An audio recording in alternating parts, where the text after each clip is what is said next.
മതം, ദാർശനികത, ഡിസബിലിറ്റിയെ വായിക്കുമ്പോൾ എന്നുള്ള ടൈറ്റിലാണ് നമ്മളിവിടെ ഇന്ന് ഈ ചർച്ച, ഈ പാനൽ ഡിസ്കഷൻ മുന്നോട്ട് പോകുന്നത്. നമ്മൾ പൊതുവേ ഡിസബിലിറ്റി എന്ന് പറയുമ്പോൾ അത് അവകാശങ്ങളുമായി ബന്ധപ്പെട്ട് സമൂഹത്തിലും രാഷ്ട്രീയവുമായ അവകാശങ്ങൾ, പങ്കാളിത്തവുമായി ബന്ധപ്പെട്ടിട്ടുള്ള ചോദ്യങ്ങളാണ് നമ്മുടെ മുന്നിൽ വരുന്നത്. പക്ഷേ അതിനപ്പുറത്തേക്ക് മനുഷ്യൻ്റെ കാഴ്ചപ്പാടുകളും കോൺഷ്യസ്നെസ്സും, അത് എബിലിറ്റി എന്താണ്, ഡിസബിലിറ്റി എന്താണ് തുടങ്ങിയ ചോദ്യങ്ങളെ ആഴത്തിൽ സ്പർശിച്ചുകൊണ്ടുള്ള ചിന്തകൾക്ക് ഇതിൽ വളരെയധികം പ്രസക്തിയുണ്ട്. അവിടെയാണ് നമ്മൾ മതവും ദാർശനികതയും ഡിസബിലിറ്റിയുടെ വിഷയത്തിലേക്ക് നമ്മൾ കൊണ്ടുവരുന്നത്. പലപ്പോഴും ഈ വ്യത്യസ്തത എന്ന് പറയുന്ന ഒരു അനുഭവത്തിൻ്റെ അപ്പുറത്ത്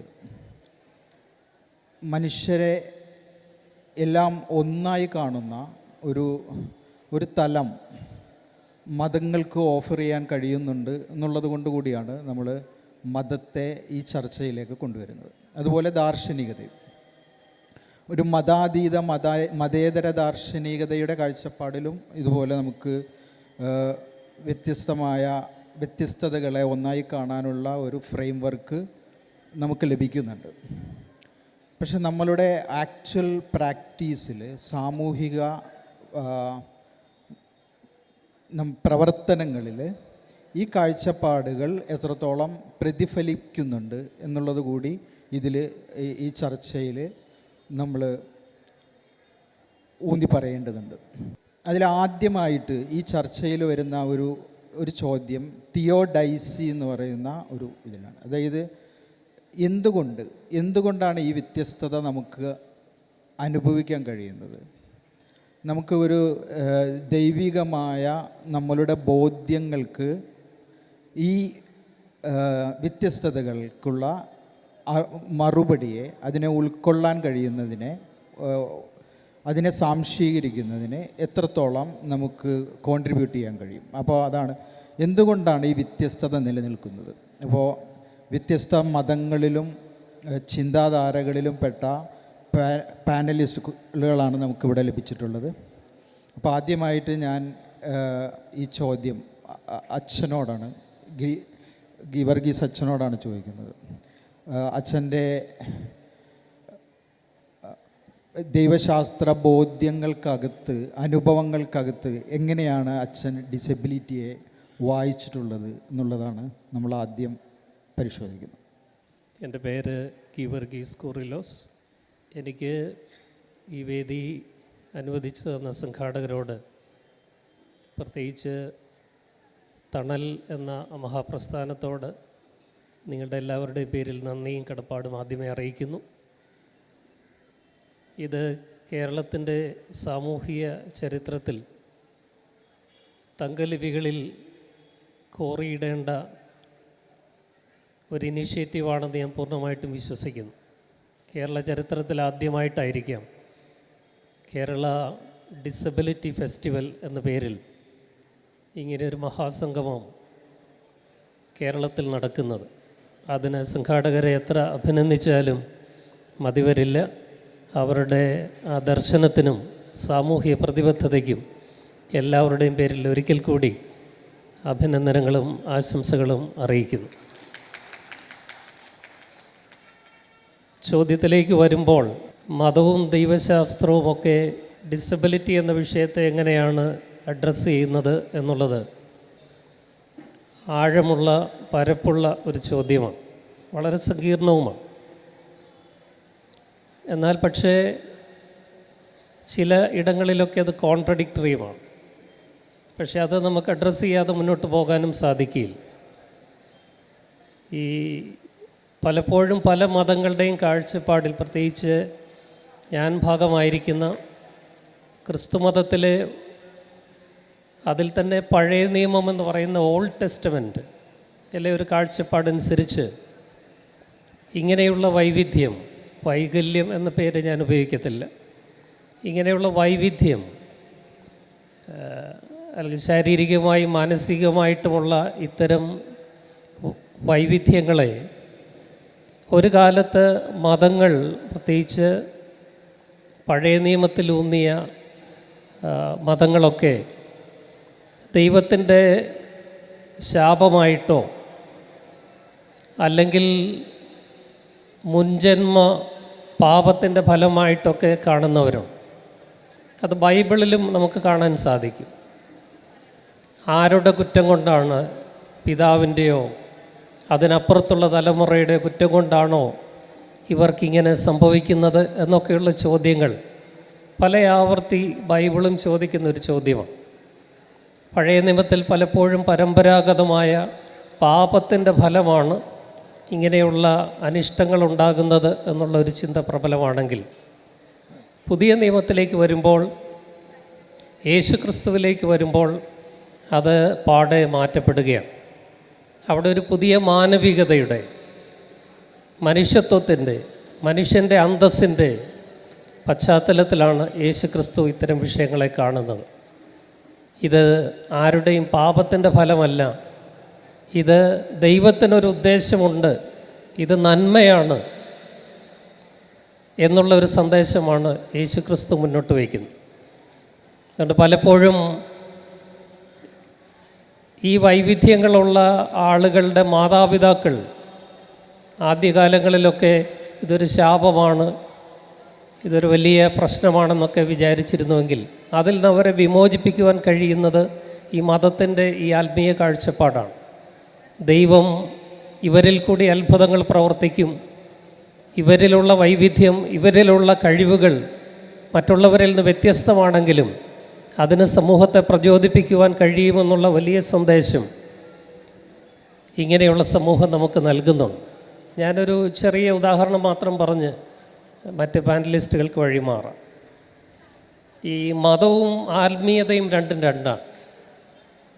മതമെന്ന് പറയുന്നത് സംഘടിതമാണ്, ചില ആചാരങ്ങളുടെയും വിശ്വാസങ്ങളുടെയും ഒക്കെ സംഘടിത രൂപമാണ് റിലിജിയൻ, മതം എന്ന് പറയുന്നത്. പക്ഷേ ആത്മീയത അതിലും വിശാലമാണ്. അത് കുറേ കൂടി തുറവിയുള്ളതാണ്, അത് കുറേ കൂടി ലിബറേറ്റീവാണ്, വിമോചനാത്മകമാണ്. ബൈബിളിൽ ഒരു സംഭവമുണ്ട്, ലൂക്കോസിൻ്റെ സുവിശേഷം 10-ാം അധ്യായത്തിൽ. അത് ക്രൈസ്തവരല്ലാത്തവർക്കും അറിയാവുന്ന കഥയാണ്. നല്ല ശമരിയാക്കാരൻ, ഗുഡ് സമാരിറ്റൻ എന്നാണ് അതിന് പറയുന്ന കഥയുടെ പേര്. അപ്പോൾ യേശുക്രിസ്തുവിനോട് ഒരു ചോദ്യം വരുന്നു, സ്വർഗം പ്രാപിക്കാൻ എന്ത് ചെയ്യണം? അപ്പോൾ യേശുക്രിസ്തു പറയുന്നു, അത് നിയമത്തിൽ പറയുന്നുണ്ട്, നിന്നെപ്പോലെ നിൻ്റെ അയൽക്കാരനെ സ്നേഹിക്കണം.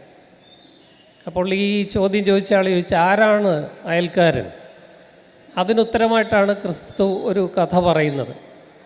ഒരു വഴിയിൽ കള്ളൻ ആക്രമിച്ച് ഒരാൾ മുറിവേറ്റ് കിടക്കുകയാണ്. അയാളെ കണ്ടിട്ടൊരു പുരോഹിതൻ നടന്നു പോവുകയാണ് ഗൗനിക്കാതെ. ഒന്നും അറിയാത്ത ഭാവത്തിൽ, കണ്ടില്ല എന്നുള്ള ഭാവത്തിൽ ആ പുരോഹിതൻ നടന്നു പോകുന്നു. പിറകെ ഒരു പ്രത്യേക വംശത്തിൽപ്പെട്ട പുരോഹിതനാകാൻ പ്രാപ്തിയുള്ള ഒരാൾ വരുന്നു, വലിയ തിയോളജിയൊക്കെ പഠിച്ചയാളാണ്.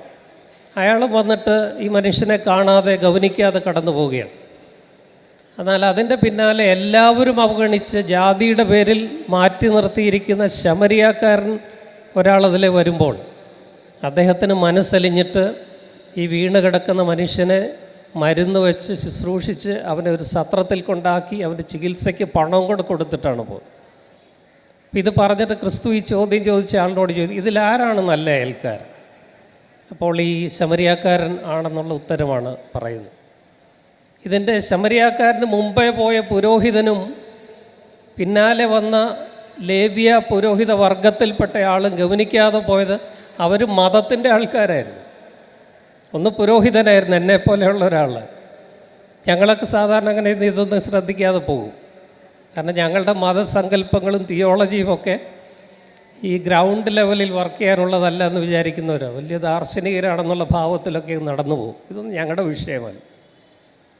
എന്നാൽ ശമരിയാക്കാരനെ സംബന്ധിച്ചിടത്തോളം മതമായിരുന്നില്ല, ആത്മീയതയായിരുന്നു അവനെ മുന്നോട്ട് നയിച്ചത്. ആത്മീയത എന്ന് പറയുന്നത് മനുഷ്യനാണ്, മനുഷ്യത്വമാണ്. ദൈവത്തിലുള്ള വിശ്വാസം നമ്മൾ ആത്മീയതയായിട്ട് മാറണമെങ്കിൽ അത് മനുഷ്യനുമായിട്ട്, പ്രത്യേകിച്ച് ഏറ്റവും പാവപ്പെട്ടവരെ, എല്ലാവരും അവഗണിക്കുന്നവരെ കരുതുന്നിടത്താണ് ആത്മീയതയായിട്ട് മതം മാറുന്നത്. അതുകൊണ്ട് മതത്തിൻ്റെ ചട്ടക്കൂടുകളിൽ നിന്ന് അപ്പുറത്തേക്ക് എന്നെപ്പോലെയുള്ളവർ ഈ ശമരിയാക്കാരനെ പോലെ സാധാരണക്കാരുടെ ഇടയിലേക്ക് ആത്മീയതയുമായി, വെളിച്ചവുമായി, കരുതലുമായി, ഐക്യദാർഢ്യവുമായിട്ട് വരുമ്പോഴാണ് അവിടെ മനുഷ്യത്വവും വിമോചനവും സ്വാതന്ത്ര്യവും മനുഷ്യ അന്തസ്സുമൊക്കെ പ്രകാശിതമാകുന്നത്. ആ അർത്ഥത്തിലേക്ക് മതത്തിൻ്റെ സ്ഥാപിത മൂല്യങ്ങൾക്കപ്പുറത്തേക്ക് ആത്മീയത എന്ന മാനവികതയിലേക്ക് നമ്മളെല്ലാവരും വരുമ്പോഴാണ്. അപ്പോൾ ഡിസബിലിറ്റി ഉൾപ്പെടെയുള്ള വൈവിധ്യങ്ങളുടെ വിഷയങ്ങളെ നമുക്ക് അഡ്രസ്സ് ചെയ്യണമെങ്കിൽ മതത്തിൻ്റെ കാഴ്ചപ്പാടിൽ അതീതമായി ആത്മീയതയുടെ ഒരു കാഴ്ചപ്പാട് നമുക്കുണ്ടാവണം. അത് ഞങ്ങളുടെയൊക്കെ, ഞാനിവിടെ നിൽക്കുന്നതിനോ ഇരിക്കുന്നതിനോ എന്തെങ്കിലും യോഗ്യതയുണ്ടെങ്കിൽ അതിൻ്റെ ഏക യോഗ്യത എൻ്റെ വിദ്യാഭ്യാസമൊന്നുമല്ല. മറിച്ച് കഴിഞ്ഞ 25 വർഷമായിട്ട് 2002 ഞാനും ഈ മേഖലയിലേക്ക് വരുന്നത്. ബൗദ്ധികമായ വെല്ലുവിളികൾ നേരിടുന്ന 125ഓളം കുട്ടികളുടെ ഒരു പിതൃസ്ഥാനത്താണ് ഞാൻ എന്നെ ഇന്ന് കാണുന്നത്. തീരം എന്ന പേരിൽ കേരളത്തിൽ 5 ഇടത്തായിട്ട് ഇങ്ങനെയുള്ള ബൗദ്ധിക വെല്ലുവിളികൾ നേരിടുന്ന കുട്ടികളുടെ ഒരു കുടുംബമുണ്ട്. ആ കുടുംബത്തിൻ്റെ നാഥൻ എന്ന നിലയിൽ, ആ കുട്ടികളുടെ പിതാവ് എന്ന നിലയിലാണ് ഞാൻ ഇവിടെ നിൽക്കുന്നത്. അതിലേക്ക് എന്നെ നയിച്ചത് ഈ ആത്മീയ ബോധമാണ്, മതബോധമല്ല എന്നോട് പറയട്ടെ. ഈ പറയപ്പെടുന്ന മറ്റ് പല കാരണങ്ങൾ കൊണ്ടും നമ്മുടെ കുഞ്ഞുങ്ങൾ നമ്മുടെ മുമ്പിൽ എന്തെങ്കിലും കഴിവുകളിൽ വ്യത്യസ്തരായി കാണപ്പെടുന്നതിന് ഏതെങ്കിലും ഒരു മതത്തിൻ്റെ അതിർത്തിയിലും നമുക്കത് അവസാനിക്കുന്നതായിട്ട് കാണാൻ പറ്റില്ല. ഏതെങ്കിലും ഒരു മതത്തിലുള്ള ഒരാളെ ഇങ്ങനെ ബാധിക്കുന്നില്ല, മറ്റൊരു മതത്തിലാണ് ഇങ്ങനെ ബാധിക്കുന്നത് എന്ന മതത്തിൻ്റെ വേലിക്കപ്പുറത്തേക്കും ഇപ്പുറത്തേക്കും വേർതിരിക്കാൻ പറ്റിയ ഒരു പാപത്തിൻ്റെയോ പുണ്യത്തിൻ്റെയോ ഒരു പ്രശ്നമല്ല ഇത് എന്ന് നമ്മുടെ മുമ്പിൽ ഈ വിഷയം കാണുന്നത് തന്നെ നമ്മോട് വിളിച്ച് പറയുന്നുണ്ട്, ഇല്ലേ? അതുകൊണ്ട് തന്നെ ഈ ഒരു വിഷയത്തെ നമ്മൾ സംസാരിക്കേണ്ട അടിസ്ഥാനം മതം എന്നുള്ളതിലുപരി സ്പിരിച്വൽ, ആത്മീയം, പരസ്പരം തിരിച്ചറിയുന്ന ദൈവികതയെ രണ്ട് മനുഷ്യരിൽ പരസ്പരം തിരിച്ചറിയുന്ന ആളുകൾ എന്നുള്ള നിലക്കാണ്. ഞാൻ എന്നിൽ എന്തിനെ ഞാൻ തിരിച്ചറിയുന്നു അതിനെ മറ്റൊരാളിൽ എനിക്ക് കാണാൻ സാധിക്കുന്നു, അറിയാൻ സാധിക്കുന്നു എന്ന അടിസ്ഥാനത്തിലാണ് ഈ ഒരു വിഷയത്തെ നമ്മൾ മനസ്സിലാക്കാൻ ശ്രമിക്കേണ്ടത്. ചെറിയൊരു കാര്യം പറയാം. ഇപ്പം ഇവിടെ നമ്മളിപ്പോൾ മതം എന്ന് പറയുമ്പം അതിനൊരു ദൈവം ഉണ്ടാകും. എല്ലാ മതത്തിനും ദൈവം ഒന്നേ ഉള്ളൂ. ഓരോ മതങ്ങൾക്കും ഓരോരോ ദൈവങ്ങളൊന്നും ഇല്ല. മതങ്ങൾ എത്രയുണ്ടായാലും ദൈവം ഒന്നേ ഉള്ളൂ. പിന്നെ ഈ മതങ്ങളെ നമുക്ക്, ഈ ദൈവത്തെ നമുക്ക് പരിചയപ്പെടുത്തുന്ന ബന്ധങ്ങളുണ്ടാവും. ആ ബന്ധങ്ങളിൽ പ്രവാചകന്മാരുണ്ട്,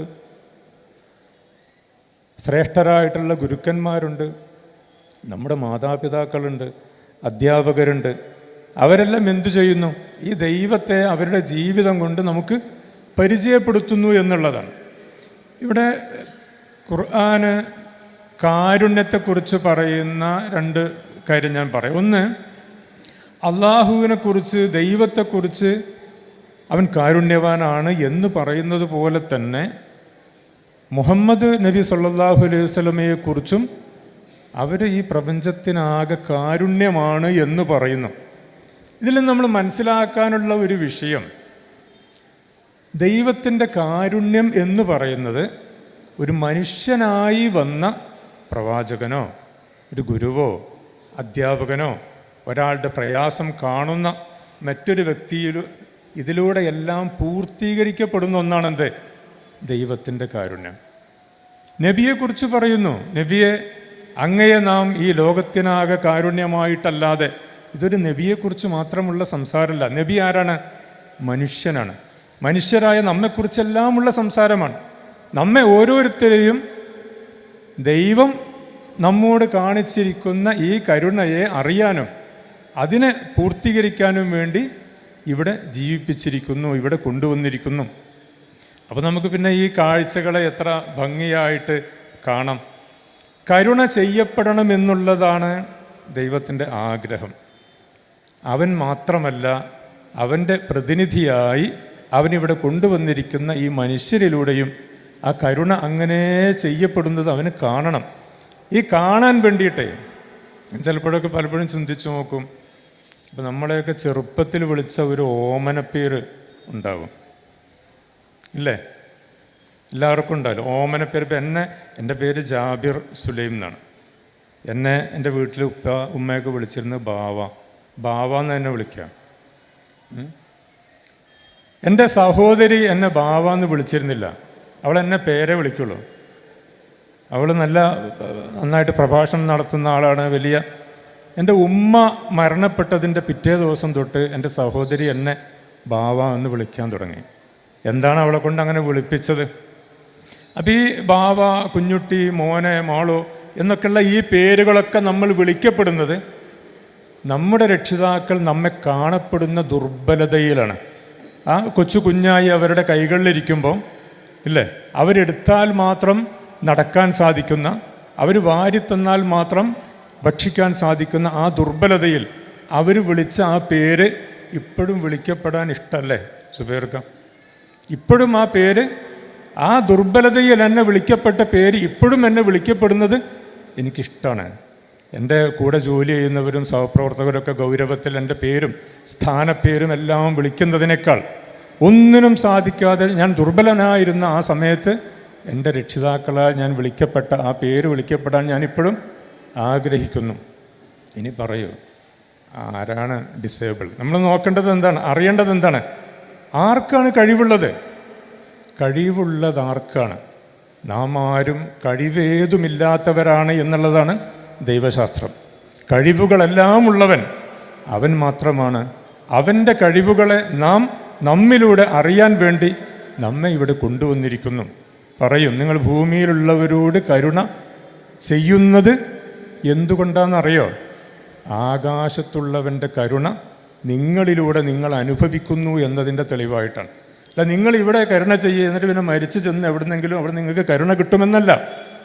നിന്നിലൂടെ ഇപ്പോൾ ഒരു കരുണ ഇവിടെ പ്രവഹിക്കുന്നുണ്ടെങ്കിൽ ആകാശത്തുള്ളവൻ അവൻ്റെ കരുണയെ നിന്നിലൂടെ കാണിച്ചു കൊണ്ടിരിക്കുന്നു.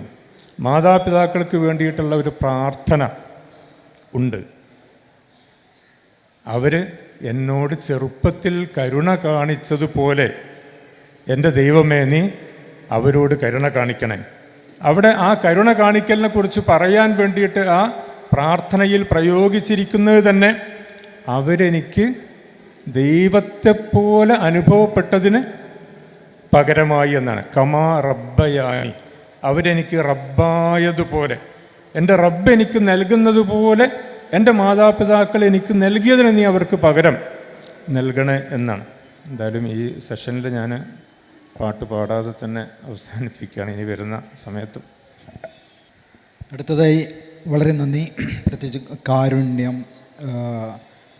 ഇത് വളരെ നമ്മളെ മതം, ദൈവശാസ്ത്ര ബോധ്യം, ഇതിൻ്റെയൊക്കെ തലത്തിൽ കുറേം കൂടി ആത്മീയതയോട് ചേർന്ന് നിൽക്കുന്ന ഒരു വികാരമാണ് കാരുണ്യം എന്ന് പറയുന്നത്. ഇനി ഞാൻ മഹേഷ് മാഷിന് മൈക്ക് കൈമാറുകയാണ്. മാഷ് എങ്ങനെയാണ് ഇതിനെ നോക്കിക്കാണുന്നത്? ഡിസബിലിറ്റിയെ എങ്ങനെയാണ് നോക്കിക്കാണുന്നതെന്ന് പറയുമ്പോൾ എനിക്ക് പെട്ടെന്നൊരു കഥയാണ് എൻ്റെ മനസ്സിലേക്ക് വന്നത്. ജനക മഹാരാജാവിൻ്റെ കൊട്ടാരത്തിലേക്ക് കടന്നു വരുന്ന അവിടുത്തെ പണ്ഡിത സദസ്സിനോട് തർക്കിക്കാൻ വേണ്ടി, സംവാദത്തിൽ ഏർപ്പെടാൻ വേണ്ടി കടന്നു വരുന്ന അഷ്ടാവക്രനെ കുറിച്ച് പറയുന്നുണ്ട്. അയാൾക്ക് ജന്മനാൽ തന്നെ ഡിസബിലിറ്റി ഉള്ള ആളാണ്. അഷ്ടാവക്രൻ, 8 വളവുകളുണ്ട്. അപ്പോൾ അദ്ദേഹത്തിൻ്റെ ആ പ്രവേശനം തന്നെ ആ വലിയ രാജസദസ്സിലെ വിദ്വാൻമാർ ചിരിച്ചു, അദ്ദേഹത്തെ നോക്കി ചിരിച്ചു. അപ്പോൾ അദ്ദേഹത്തിൻ്റെ സീറ്റിലിരുന്നതിന് ശേഷം അഷ്ടാവക്രനും അവരെ നോക്കി ചിരിക്കുന്നുണ്ട്. അപ്പോൾ ജനക മഹാരാജാവ് ചോദിക്കുന്നുണ്ട്, അവർ ചിരിച്ചത് എന്തിനാണെന്ന് എനിക്ക് മനസ്സിലായി. കാരണം നിങ്ങളുടെ ഈ ഡിഫോമിറ്റിയെ, ഈ ഒരു ശാരീരികമായ വൈകല്യത്തിനെ അല്ലേ, പക്ഷെ താങ്കൾ എന്തിനാണ് അവരെ നോക്കി കളിയാക്കി ചിരിച്ചത് എന്ന് അഷ്ടാവക്രനോട് ചോദിക്കുമ്പോൾ അഷ്ടാവക്രൻ പറയുന്ന ഉത്തരം, ഈ പണ്ഡിതന്മാർ തുകൽ വ്യാപാരികളാണ്, മാംസവ്യാപാരികളാണ്. അവരെൻ്റെ ശരീരത്തെ കാണുന്നുള്ളൂ, എന്നെ കാണുന്നില്ല എന്ന്. അതുകൊണ്ട് അവരിത്ര അല്പന്മാരാണല്ലോ എന്ന് വിചാരിച്ചിട്ടാണ് ഞാൻ അവരെ കളിയാക്കി ചിരിച്ചത്. അപ്പം ഈ ഡിഫറൻസസ് എന്ന് പറയുന്ന അല്ലെങ്കിൽ അതിനെ നമ്മൾ എങ്ങനെ ഡീൽ ചെയ്യണം എന്നതിൻ്റെ കറക്റ്റ് ആൻസറാണ്. കാരണം ശരീരമല്ല മനുഷ്യൻ, ശരീരം അതിൻ്റെ ഒരു ഭാഗം മാത്രമാണ്. വ്യക്തിയുടെ വ്യക്തിത്വത്തിൻ്റെ ഒരു പുറംമൂടി മാത്രമാണ് ശരീരം. അതിൻ്റെ ഡിഫോമിറ്റിയിലേക്കല്ല വ്യക്തി നിലനിൽക്കുന്നത്. അതുകൊണ്ട് തന്നെ ഇതിനെ നമ്മൾ ഈ ഡിഫറൻസസിനെ കാണേണ്ടത് എങ്ങനെയാണെന്നുള്ള ചോദ്യത്തിന് അവിടെ ഡിഫറൻസസ് നിലനിൽക്കുന്നില്ല. അതൊരു ശൂന്യമായ നമ്മളുടെ ഒരു ധാരണ മാത്രമാണ്. ശരീരത്തിൻ്റെ പോരായ്മകളല്ല, അല്ലെങ്കിൽ നാം കാണുന്നത് പോലെയുള്ള. കാരണം അന്ധനായ കവിയായിരുന്നു സൂർദാസ്. അദ്ദേഹമാണ് ഈശ്വരനിലേക്ക് ഏറ്റവും കൂടുതൽ അടുത്തിരുന്ന വ്യക്തി. അപ്പോൾ ഈ ഡിഫോമിറ്റി എന്ന് പറയുന്നത്, അല്ലെങ്കിൽ നമുക്കുണ്ടാവുന്ന ഈ വൈകല്യങ്ങൾ എന്ന് പറയുന്നത്, നമ്മൾക്ക് എത്തിച്ചേരേണ്ട ആ ആത്യന്തികമായ പദത്തിലേക്ക് ഉള്ള യാത്രയ്ക്ക് വിരുദ്ധമാവുന്ന ഒന്നല്ല, അതിന് സഹായകമാവുന്ന ഒന്നാണ്. അതാണ് ഫാദർ ഇദ്ദേഹമൊക്കെ സൂചിപ്പിച്ചത്. കാരണം ഇതൊരു സ്പിരിച്വാലിറ്റിയിലേക്ക് നമ്മളെ നയിക്കുന്ന ഏറ്റവും അനുഗ്രഹിക്കപ്പെടുന്ന ഒരു സാധനമാണ് ശരിക്ക് നമ്മളുടെ ഈ തരത്തിലുള്ള വൈകല്യങ്ങൾ എന്നുള്ളത്. കാരണം pain and sorrow is not weakening you but awakening you എന്നാണ്. കാരണം സന്തോഷം നമ്മളെ ഈശ്വരിലേക്ക് എത്തിക്കുകയല്ല ചെയ്യുന്നത്, അത് നൈമിഷികമായ വൈകാരികമായ തലങ്ങളിലേക്ക് നമ്മളെ നയിക്കുമ്പോൾ ഒരു വേദന നമ്മെ ആത്യന്തികമായി ആന്തരികമായ പരിവർത്തനത്തിലേക്ക് നയിക്കുകയും ആ ഉയർന്ന തലത്തിലേക്കുള്ള ചിന്തയിലേക്ക് മനുഷ്യനെ നേരത്തെ എത്തിക്കാൻ ശ്രമിക്കുകയും ചെയ്യുന്ന അർത്ഥത്തിൽ ഈ സോറോസ് ആൻഡ് ഈ തരത്തിലുള്ള വേദനകളും എൻ്റെ ദുരിതങ്ങളും അനുഗ്രഹമാണ്, അതൊരാപത്തല്ല. അതുകൊണ്ടാണ് മഹാഭാരതത്തിൽ കുന്തിദേവി പ്രാർത്ഥിക്കുന്നുണ്ട്, എനിക്ക് ദുഃഖങ്ങൾ ഉണ്ടാവട്ടെ എന്നാണ്. അപ്പം ചോദിക്കുന്നുണ്ട്, എന്തുകൊണ്ടാണ് അങ്ങ് ദുഃഖത്തിന് വേണ്ടി പ്രാർത്ഥിക്കുന്നത് എന്ന്. ദുഃഖത്ത് വരുമ്പോഴാണ് നാം യഥാർത്ഥത്തിലുള്ള എക്സിസ്റ്റൻസിൻ്റെ ശക്തി, അല്ലെങ്കിൽ എന്താണ് ഞാനെന്ന് അന്വേഷിക്കുന്നത്, എന്താണ് ഈശ്വരൻ എന്ന് അന്വേഷിക്കുന്നത്. അതുകൊണ്ട് ഈ ഡിഫറൻസസിനെ അങ്ങനെയാണ് കാണേണ്ടത് എന്നാണ് എൻ്റെ അഭിപ്രായം. Thank you. മഹേഷ് മാഷിൻ്റെ ഈ ഒരു വാക്കിൽ നിന്ന് നമ്മളിന്നെ പോകുന്നത് റയീസിൻ്റെ അടുത്തേക്കാണ്. അപ്പോൾ അതിൽ പ്രത്യേകിച്ചും ഇപ്പോൾ കഴിഞ്ഞ ഇവിടെ നടന്ന സെഷനിൽ വന്നിട്ടുള്ളൊരു പ്രധാനപ്പെട്ട അടിവരയിട്ട ഒരു പ്രമേയം എന്ന് പറയുന്നത്, ഡിസബിലിറ്റിയെ നമ്മൾ കാണേണ്ടത് ഒരു സഹതാപത്തിൻ്റെ പരിപ്രേക്ഷ്യത്തിലല്ല, മറിച്ച് ഈ എബിലിറ്റി ഡിസബിലിറ്റി ഇതിനെക്കുറിച്ചിട്ടുള്ള വളരെ ഓൺടോളജിക്കലായ എക്സിസ്റ്റൻഷ്യലായ ഒരു ക്വസ്റ്റ്യൻ അത് മുന്നോട്ട് കൊണ്ടുവന്നിട്ട് നമ്മൾ ഒരു ലീഡർഷിപ്പ് പൊസിഷനിൽ കുറേയും കൂടി ഒരു ഉൾക്കൊള്ളലിൻ്റെ ഒരു വൈവിധ്യങ്ങളെ കൂടുതൽ സ്വാംശീകരിക്കുന്നതിൻ്റെ ഒരു വലിയ ഫ്രെയിം വർക്കിലേക്കാണ് ഇത് പോകുന്നത്. അപ്പോൾ അതിനെക്കുറിച്ച് കൂടുതൽ നമ്മളോട് സംസാരിക്കാൻ ആധികാരികതയുള്ള ഒരാളാണ് റയീസ്. അതുകൊണ്ട് ഞാൻ റയീസിന് മൈക്ക് കൈമാറുക. ഡിസബിലിറ്റി മതങ്ങളിലും ഫിലോസഫിയിലും എന്നുള്ളത് നമ്മളത് സംസാരിക്കാൻ തുടങ്ങുമ്പോഴും അച്ഛൻ പറഞ്ഞിടത്തുനിന്നും മാഷ് പറഞ്ഞിടത്തുനിന്നും പിന്നെ ഉസ്താദ് പറഞ്ഞിടത്തുനിന്നും ഇങ്ങനെ പൂരിപ്പിക്കാം എന്നാണ് ഞാൻ വിചാരിക്കുന്നത്. അത് മതങ്ങളിലും ആത്മീയതയിലും രണ്ട് തരത്തിലാണ് ഡിസബിലിറ്റി എപ്പോഴും കാണുന്നത് എന്നുള്ളതാണ്.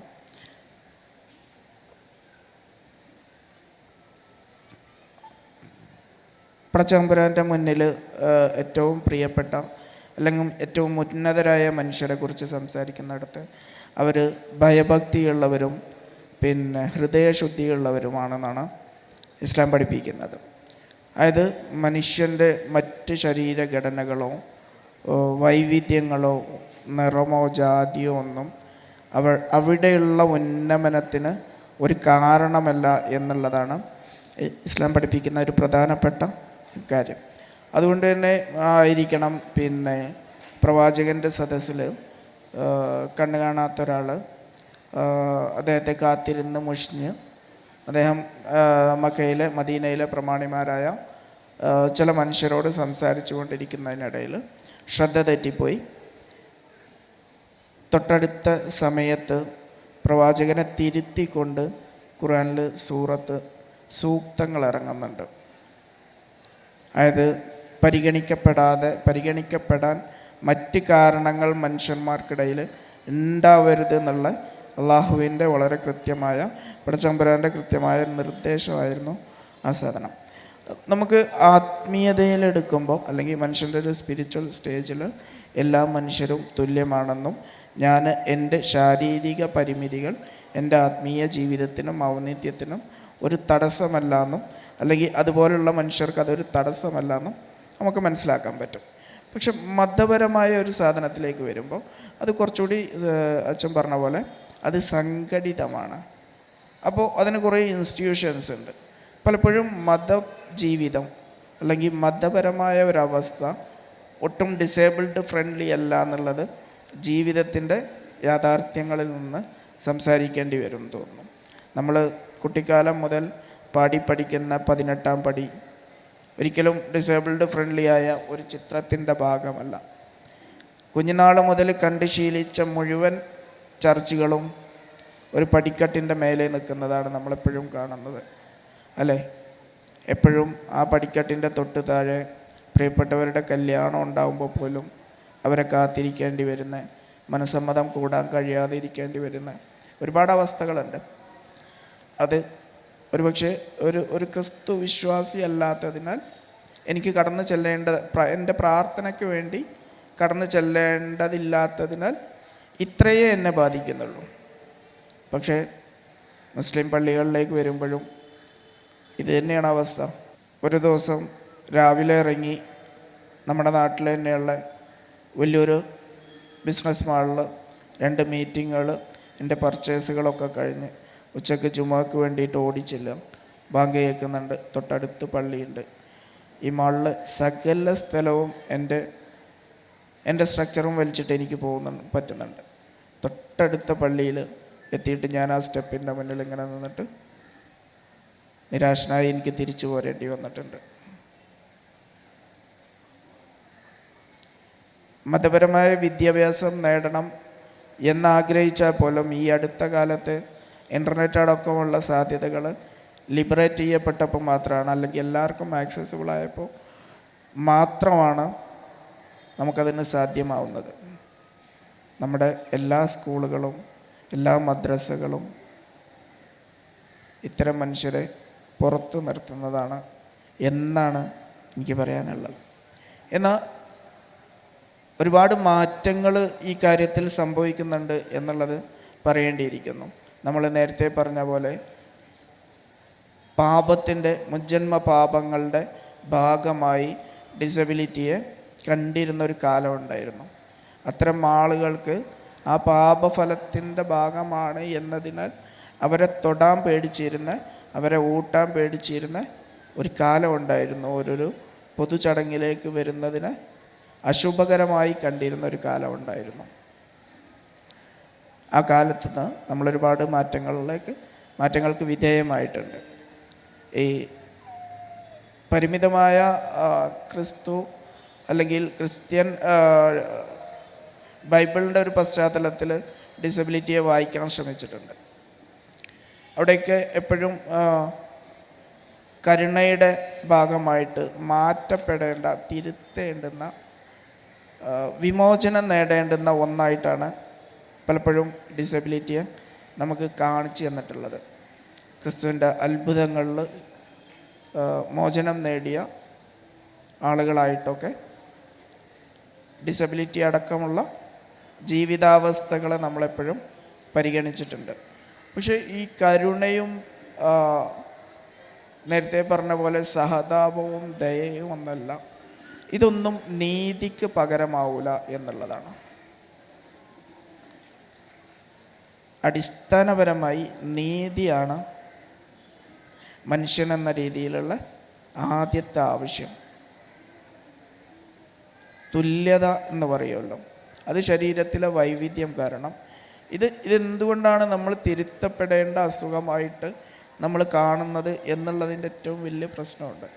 അങ്ങനെ കാണുന്നത് കൊണ്ട് തന്നെയാണ് നമ്മളുടെ പൊതു ഇടങ്ങൾ, മതത്തിൻ്റെ ഇടങ്ങൾ എപ്പോഴും ഇത്തരം ആളുകളെ പുറത്തു നിർത്താനുള്ള കാരണങ്ങളായി മാറുന്നത്. ഇത് ഇങ്ങനെ പറഞ്ഞിട്ട് തുടക്കത്തിൽ പറയാനുള്ള കാര്യങ്ങൾ അവസാനിപ്പിക്കാമെന്ന് തോന്നുന്നു. നീതി ആണ് മതമായാലും മാനവികതയിലായാലും ഫിലോസഫിയിലായാലും എവിടെയായാലും അടിസ്ഥാനപരമായ മനുഷ്യൻ്റെ ആവശ്യം എന്നുള്ളത്. അതിനെ വകവെക്കുന്ന, മറച്ചു വെക്കുന്ന കരുണയോ ദയയോ മറ്റൊന്ന് തന്നെ, മറ്റൊരു വികാരവും അല്ല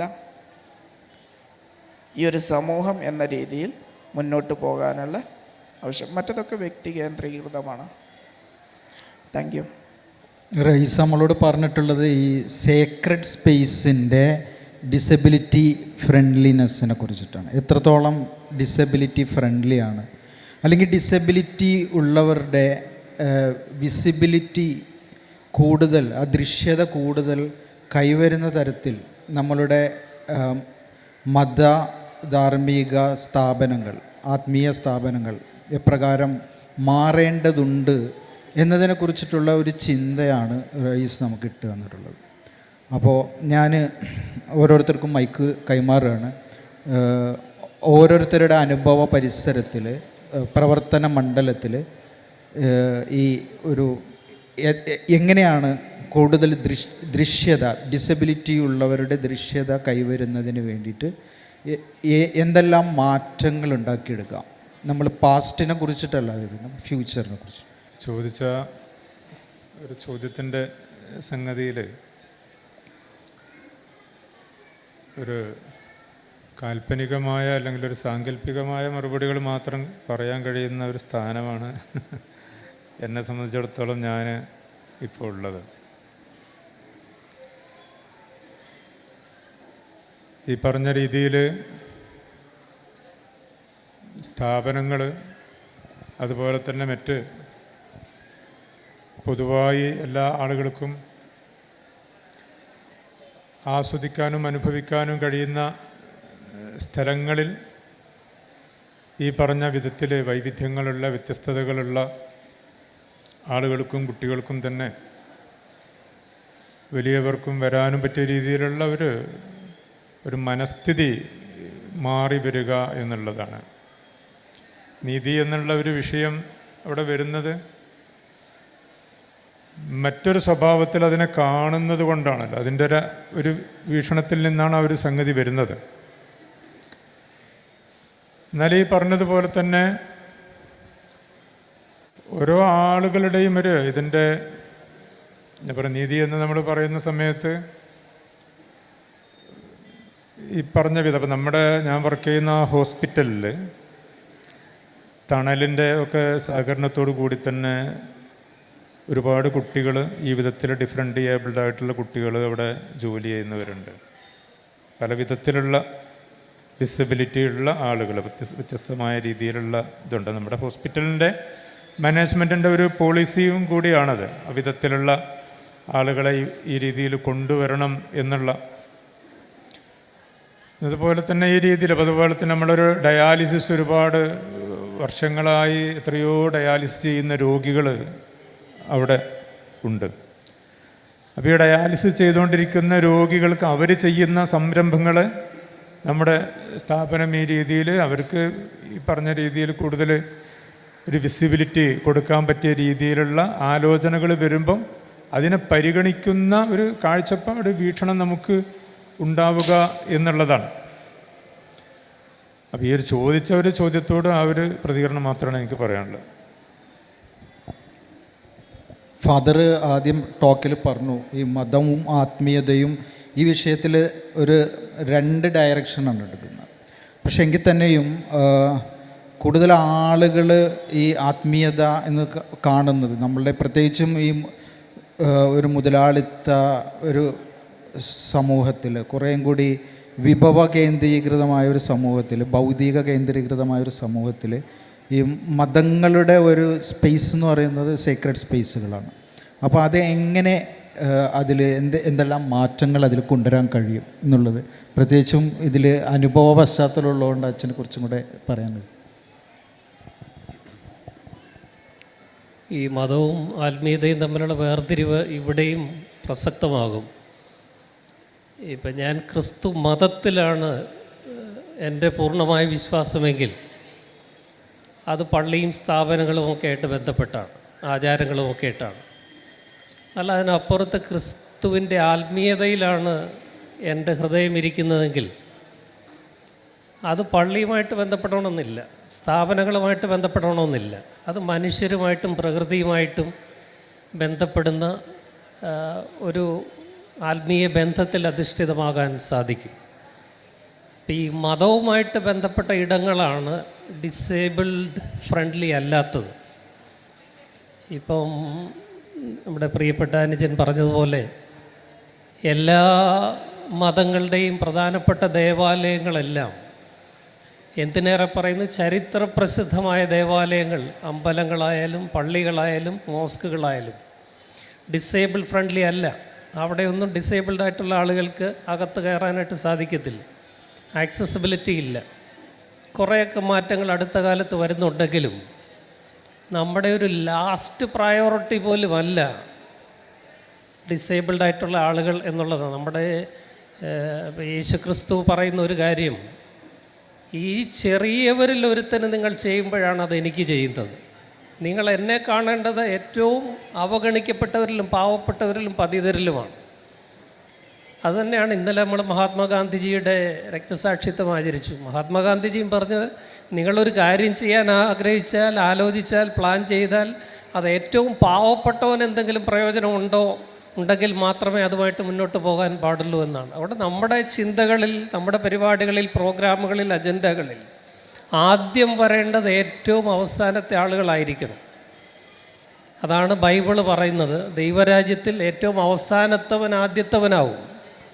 the last would be the first in the kingdom of God. അതാണ് നമ്മുടെയും ഈ ലോകത്ത് ജീവിക്കുമ്പോഴും ആത്മീയതയാണ് നമ്മളെ മുന്നോട്ട് നയിക്കുന്നത്. മതമാണ് നമ്മളെ മുന്നോട്ട് നയിക്കുന്നതെങ്കിൽ അവസാനത്തവരായിട്ട് തന്നെ നിൽക്കും, ആദ്യമാവില്ല. ആത്മീയ വെളിച്ചമാണ് നമ്മളെ മുന്നോട്ട് നയിക്കുന്നതെങ്കിൽ അവസാനത്തെ ആളിനെ ആയിരിക്കും നമ്മൾ ആദ്യം പരിഗണിക്കുക.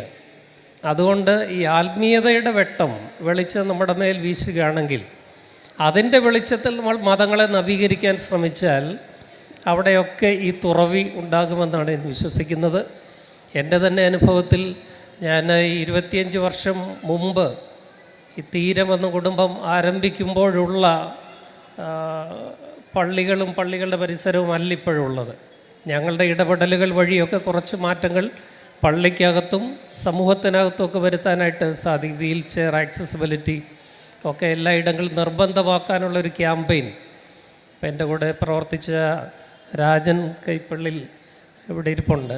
അദ്ദേഹത്തിനറിയാം, ഞങ്ങളൊരു ക്യാമ്പയിൻ നവയാനം എന്ന പേരിൽ കാസർഗോഡ് മുതൽ തിരുവനന്തപുരം വരെ എല്ലാ ജില്ലകളിലും ഞങ്ങളുടെ കുട്ടികളുടെ ഒരു സ്റ്റേജ് ഷോ സംഘടിപ്പിച്ച് ഒരു വലിയ അവയർനെസ് പ്രോഗ്രാം നടത്തിയത്. അതിലൊരു പ്രധാനപ്പെട്ട പോയിൻ്റ് ഇതായിരുന്നു, how can we make our society and public places more disabled friendly. നമ്മുടെ ഇടങ്ങളും പൊതു ഇടങ്ങളുമൊക്കെ ഈ ഡിസേബിൾ ഫ്രണ്ട്ലി ആക്കാനായിട്ട് നമുക്ക് എന്തൊക്കെ സാധിക്കും എന്നുള്ളതിൻ്റെ ഒരു വലിയ അവയർനെസ് ക്യാമ്പയിനായിരുന്നു ചെയ്തുകൊണ്ടിരുന്നത്. ഇന്ന് ചെറിയ ചെറിയ മാറ്റങ്ങൾ അവിടെ ഇവിടെയൊക്കെ വരുന്നുണ്ടെങ്കിലും ഒത്തിരി മാറ്റങ്ങൾ ഇനിയും വന്നേ തീരൂ. നമ്മുടെ ഈ സഹോദരങ്ങൾക്കും മക്കൾക്കും എല്ലായിടത്തും പ്രവേശിക്കാനുള്ള, അതിന് അടി മുതൽ തല വരെ ഒരു വലിയ മാറ്റം ചിന്തയിൽ വന്നേ പറ്റൂ. സ്റ്റിഗ്മ എന്നൊരു പദം നമ്മൾ ഈ ഡിസ്കോഴ്സിൽ ഉപയോഗിക്കാറുണ്ട്. ഡിസബിലിറ്റിയെക്കുറിച്ച് നമ്മൾ സ്റ്റിഗ്മറ്റൈസ് ചെയ്യും. അത് പക്ഷേ ഈ പാവപ്പെട്ടവരുടെ ഇടയിൽ കുറവാണ്. അത് കൂടുതലൊരു മിഡിൽ ക്ലാസ്, അപ്പർ ക്ലാസ് ലെവലിലുള്ള ഫാമിലീസിലാണ് ഇങ്ങനെയുള്ളവരെക്കുറിച്ച് നാണവും മാനക്കേടുമൊക്കെ തോന്നുന്നത്. അതുകൊണ്ട് അവരെ പുറത്ത് കൊണ്ടുപോകാനും ഒക്കെ ഒരു പ്രയാസം. ഇപ്പം ഞങ്ങളുടെയൊക്കെ ക്രിസ്ത്യൻ സമൂഹങ്ങളിലെ ഒരു മധ്യവർഗ ഉപരിവർഗ സമൂഹത്തിലാണെങ്കിൽ ഇങ്ങനെ ഒരു ശാരീരികമായോ ബുദ്ധിപരമായോ വെല്ലുവിളിയുള്ള കുട്ടികളോ സഹോദരങ്ങളോ ഒക്കെ ആ വീട്ടിലുണ്ടെങ്കിൽ അവരെ പള്ളി കൊണ്ടുപോകത്തില്ല, വിവാഹത്തിന് കൊണ്ടുപോകത്തില്ല, പൊതുചടങ്ങുകളിൽ കൊണ്ടുപോകത്തില്ല. അത് നാണക്കേടാണെന്നും പ്രയാസമാണെന്നും ബുദ്ധിമുട്ടാണെന്നും ഒക്കെ വിചാരിക്കുന്നു. അതിനൊക്കെ ചെറിയ മാറ്റങ്ങൾ വന്നു തുടങ്ങിയെങ്കിലും ഇനിയും ബഹുദൂരം നമ്മൾ സഞ്ചരിക്കേണ്ടതുണ്ട്. ഇവരെ കൊണ്ടുപോകുന്നതാണ് നന്മ എന്ന് ചിന്തിക്കുവാനായിട്ട് ഞാൻ സാധാരണ പറയാറുണ്ട്, ഇങ്ങനെയുള്ള ഒരു സമൂഹം ഉള്ളത് കൊണ്ടാണ് ഈ ലോകം നിലനിന്ന് പോകുന്നത്. ഈ കുട്ടികളെ എന്തെങ്കിലും ഒരു യുദ്ധം തുടങ്ങിയിട്ടുണ്ടോ എവിടെയെങ്കിലും? നാളെയും നാളെ കഴിഞ്ഞും ഒക്കെ യുദ്ധം വേണമെന്ന് പറയുന്ന ഡൊണാൾഡ് ട്രംപാണോ? യുദ്ധമെന്ന ചിന്ത പോലും മനസ്സിലില്ലാത്ത നമ്മുടെ ഈ സമൂഹമാണോ? ആരാണ് ഡിസേബിൾ? ആർക്കാണ് ബൗദ്ധിക വെല്ലുവിളി എന്നൊക്കെ നമ്മൾ ചോദിക്കേണ്ടി വരികയാണ്. നമ്മുടെ ഈ സമൂഹത്തിലുള്ളവർക്ക് ജാതിയോ മതമോ ചിന്തയുണ്ടോ? നമ്മളിന്ന് കേരളം എവിടെ എത്തി നിൽക്കുന്നത്?